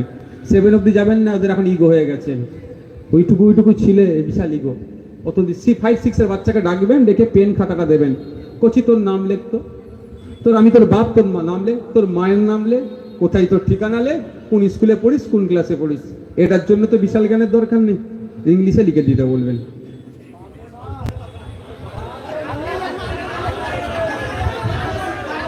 পারবে? আপনি ভোটার, আপনার ছেলে পারবে না। আর খলিলুর রহমানের ছেলে পুলেদের খোঁজ নিন, আবার সে খলিলুর রহমান ঘুরে ফিরে। আমার এত রাগ হতুনি, কাল থেকে আমার মাথা প্রচন্ড গরম। এখানে সেখানে যা হাত মারতো, হজ নিয়ে যা দুর্নীতি করেছে, আমার কাছে কিছু কিছু তথ্য এসেছে, আপনারা অবাক হয়ে যাবেন। হয় ইনি খেয়েছেন, নাহলে ইনার নিচের লোক খেয়েছে। জবাব আমি ইনার কাছ থেকে নেব, ইনি চেয়ারম্যান। আপনি অবাক হয়ে, আমি বলবো সব। এই বাউন্সার নিয়ে ঘুরছিল, দেখেছিলেন না হজের সময় যারা তুলতে গেছিল? তুমি বাউন্সার নিয়ে ঘুরবে, আমার ট্যাক্সের টাকা কেন দেবো ভাই? ওখানে বলছে নাকি 1,500 পুলিশ আছে, আবার বাউন্সার লাগবে কেন? কটা বাউন্সার ছিল? খানকুড়ি মনে হবে, এক একদিন 80টা করে 70টা করে বাউন্সার দেখিয়েছে, মানে বাকি মালটা। আর 1000 টাকা না 1400 টাকা বিল করেছে এক একজনের নামে। একটা পুলিশ পেতে গেলে সম্ভবত 2200 টাকা দিলে হয়ে যায়, যে পুলিশ গুলি চালিয়ে দিতে পারবে। সেই জন্য একটু রাগটা হয়ে আছে, বুঝতে পারো, ওই জন্য এতবার নাম বেরিয়ে যাচ্ছে। আচ্ছা, কোন জায়গায় যাচ্ছে না? খলিলুর রহমান সাহেবের ছেলের প্রাইভেট স্কুলে পড়ে না সরকারি স্কুলে পড়ে? ছেলে মানে নাতিপুতি, মানে বুঝতে পারছো তো, ওনার তো ছেলের বয়স আমার থেকে বড় হবে, নাতিপুতি। তাহলে ওনার ছেলে সরকারি স্কুলে পড়ে না বেসরকারি স্কুলে পড়ে? আপনার ছেলেরা যারা খলিলুর রহমান সাহেবের হয়ে ভোটের সময়, লোকসভা ভোটের সময় ভোট করালেন, সব কোথায় পড়ে? বেসরকারি, সরকারি স্কুলে। আজকে ঘরে যাবেন, আপনাদের বাচ্চাগুলোকে, 3-4 বাচ্চাকে ক্লাস 1-এর অঙ্কের বইটা খুলে দেবেন, বাবু অঙ্কের অঙ্কটা কত? 90টা ছেলে ফেল করবে, দেখবেন, মিলিয়ে নেবেন। 5-6-এর বাচ্চাকে পেন খাতা দিয়ে ইংলিশে লিখতে বলবেন, 90টা ছেলে পারবে না। ক্ষতি কার ছেলের হচ্ছে? নেতাদের ছেলের হচ্ছে না গরিবের ছেলের হচ্ছে? ভোটারদের ছেলের ক্ষতি হচ্ছে। তাই আমি আপনাদের বলবো, একবেলা খাবেন না, রোজা থাকবেন, উপোসে থাকবেন, ছেলে মেয়েগুলোকে উচ্চ শিক্ষায় শিক্ষিত করুন। মায়েদের বলছি, 1000 টাকা লক্ষ্মীর ভান্ডার দিচ্ছে, আপনি ছাড়বেন না। আমরা বলছি, আমরা এলে 5000 টাকা দেবো, আমরা ক্ষমতা এলে 5000 টাকা দেবো, রাজ্য তার পরিবর্তে কাজ দিয়ে নেবে। 1000 টাকা আজকের দিনে কিছু হয় না, ন্যূনতম 5000 টাকার ব্যবস্থা করতে হবে। যাক, মায়েদের বলবো, 1000 টাকা দিচ্ছে, কিন্তু আপনার ছেলের ভবিষ্যৎ কিন্তু ধ্বংস করে দিচ্ছে। যেখান থেকে বুনিয়াদী শিক্ষা হয়, প্রাইমারি স্কুল, সেখানে টিচার নাই। একটা টিচার যে তালা খুলছে, সেই ঘন্টা দিচ্ছে, সেই মিড ডে মিলের প্রেজেন্ট করছে, সে আর পড়াবে কখন ভাই? আপনার আমার বাচ্চাটা যাচ্ছে, বই টই নিয়ে একটা ছিঁড়া জামা দিচ্ছে, এখন জামার কোয়ালিটিও খারাপ করে দিয়েছে। হ্যাঁ, বলুন হবে কি করে? ফিরে চলে এসছে। আপনি ভাবছেন আপনার আমার ছেলে খুব পড়াশোনা করছে না, পুরো ভবিষ্যৎটা ধ্বংস করে দিচ্ছে। কেন বলুন তো? এই জন্যই ভবিষ্যৎ ধ্বংস করেছে। আগামী দিনে খলিলুর রহমান সাহেব তার ছেলেকে এমপি করবে এখান থেকে।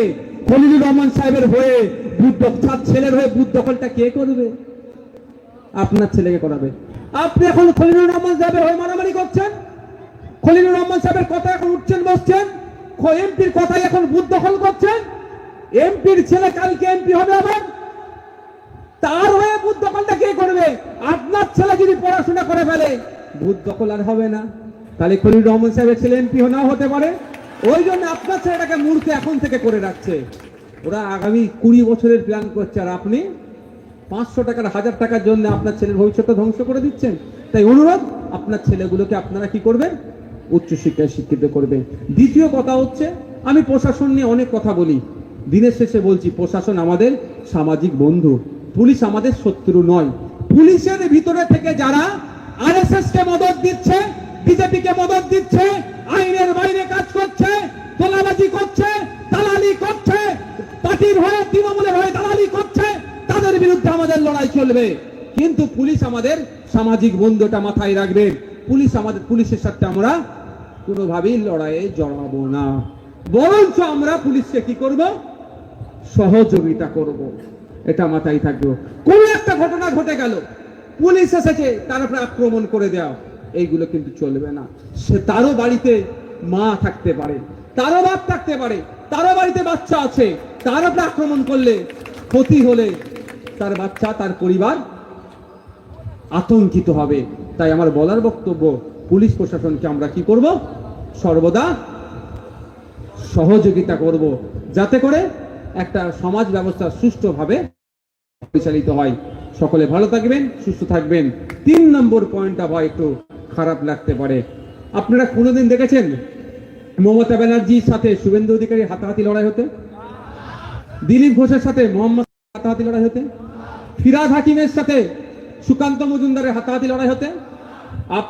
আপনার রাজ্যের কংগ্রেসের নেতা, আপনার জেলার অধীর বাবুর সাথে অভিষেক ব্যানার্জির হাতাহাতি লড়াই হতে? কোনোদিন দেখিনি, আর দেখতে আমরা চাই না। তাহলে আপনাদের এত চর্বি কেন? কংগ্রেস করেন তো কি হয়েছে? অধীর বাবু যখন অভিষেক ব্যানার্জির সাথে হাতাহাতি লড়াই করেননি, আপনি কংগ্রেস করেন, আপনি তৃণমূলের সাথে কেন হাতাহাতি লড়াই জড়াবেন? আপনি তৃণমূল করেন, আপনার নেতা মমতা ব্যানার্জি শুভেন্দু অধিকারীর সাথে হাতাহাতি লড়াই করেনি, আপনার চর্বি কিসের? আপনি বিজেপির সাথে হাতাহাতি লড়াই যাচ্ছেন। আপনি সিপিএম, আপনি কংগ্রেস, দেখুন উল্টে আমরা কি রেখেছি, এক জায়গায় বসে কেক খাচ্ছে, জন্মদিনের কেক কাটছে সুজন চক্রবর্তী, তখন পার্থ চ্যাটার্জি জেলে যায়নি, পার্থ চ্যাটার্জি এরকম অনেক, দিলীপ ঘোষ, কুণাল ঘোষ, সুকান্ত মজুমদার এক জায়গায় বসে কেক কাটছে। আপনারা পাড়ার চায়ের দোকানে তো দূরের কথা, এর মাথা ওর মাথায় বসছেন, ওর মাথা কিভাবে ফাটাবো, ওর নামে কিভাবে মিথ্যা কেস দেবো, এই জন্য হইযাই করছেন। আমি অনুরোধ করছি, যে যে দল করেন করবেন, দিনের শেষে প্রতিবেশী এটা মাথায় রাখবেন। শামশেরগঞ্জের ভাঙনে যদি কারো বাড়ি ভেঙে যায়, তৎক্ষণিক উদ্ধার করতে হলে শুভেন্দু অধিকারী মেদিনীপুর থেকে এসে পৌঁছানোর আগে ওর বাড়ি গঙ্গায় তলিয়ে যাবে, আপনাকে ছুটে যেতে হবে ওকে উদ্ধার করতে। ওটা তো বাদ দেন, কেউ বিপদে পড়লে মমতা ব্যানার্জি কোথা থেকে আসবে? কালীঘাট থেকে আসতে করতে খেলছে। নওশাদ সিদ্দিকী ফুরফুরা শরীফ থেকে আসতে করতে, অধীর বাবু বহরমপুর থেকে এখন কলকাতা যদি থাকে আসতে করতে, তাহলে কি করতে হবে? আপনার এলাকার সমস্যা আপনাকেই সমাধান করতে হবে। অনুরোধ এটাই, যার যে দল ভালো লাগে করবেন, যাকে যার ভালো লাগবে ভোট দেবেন। এটাই আমাদের ডেমোক্রেসি, এটাই বিউটি। ভারতবর্ষে এত রাজনৈতিক দল আছে পৃথিবীর আর কোনো দেশে নাই। প্রায় 2500 মতো রাজনৈতিক দল ভারতবর্ষে আছে, এটা গর্বের বিষয় আমাদের ভারতীয়দের। তা অনুরোধ এটাই যে দিনের শেষে আপনারা প্রতিবেশী হিসাবে রাজনৈতিক মতপার্থক্য থাকলেও মারামারিতে হানাহানিতে জড়াবেন না। আমি অনুরোধ করছি আজকের পর থেকে এই এলাকায় যে তৃণমূল করুক, বিজেপি করুক, আইএসএফ করুক, কংগ্রেস করুক, সিপিএম করুক, দেখার দরকার নেই। এক চায়ের দোকানে বসে চা খাবে, যার টাকাটা একটু বেশি তাকে বলবেন তুই চায়ের দাম দে, হবে না নাকি ভাই? যদি মমতা ব্যানার্জি দলের প্রতিষ্ঠাতা, সে যদি শুভেন্দু অধিকারীর সাথে হাতাহাতি না লড়াই করে, আপনি দলের সাধারণ একজন কর্মী, কালকে চাইলে দল আপনাকে ছেটে ফেলে দেবে, আপনি লড়াই করবেন? কোন মাথা নিয়ে আপনারা চলছেন? একটু ভাবছেন না? শুভেন্দু অধিকারী পশ্চিমবাংলার বিজেপির এখন বড় নেতা, সেও আমার সাথে হাতাহাতি লড়াই করেনি, আমি আমার দিয়ে বলছি। আপনি কত বড় নেতা হয়ে গেছেন বুথের, আপনাকে দল চাইলে যে কোনো টাইম আপনি অন্যায় করলে বাদ দিয়ে দেবে, কিছু করতে পারবেন না, আপনি লড়াই জড়িয়ে পড়বেন।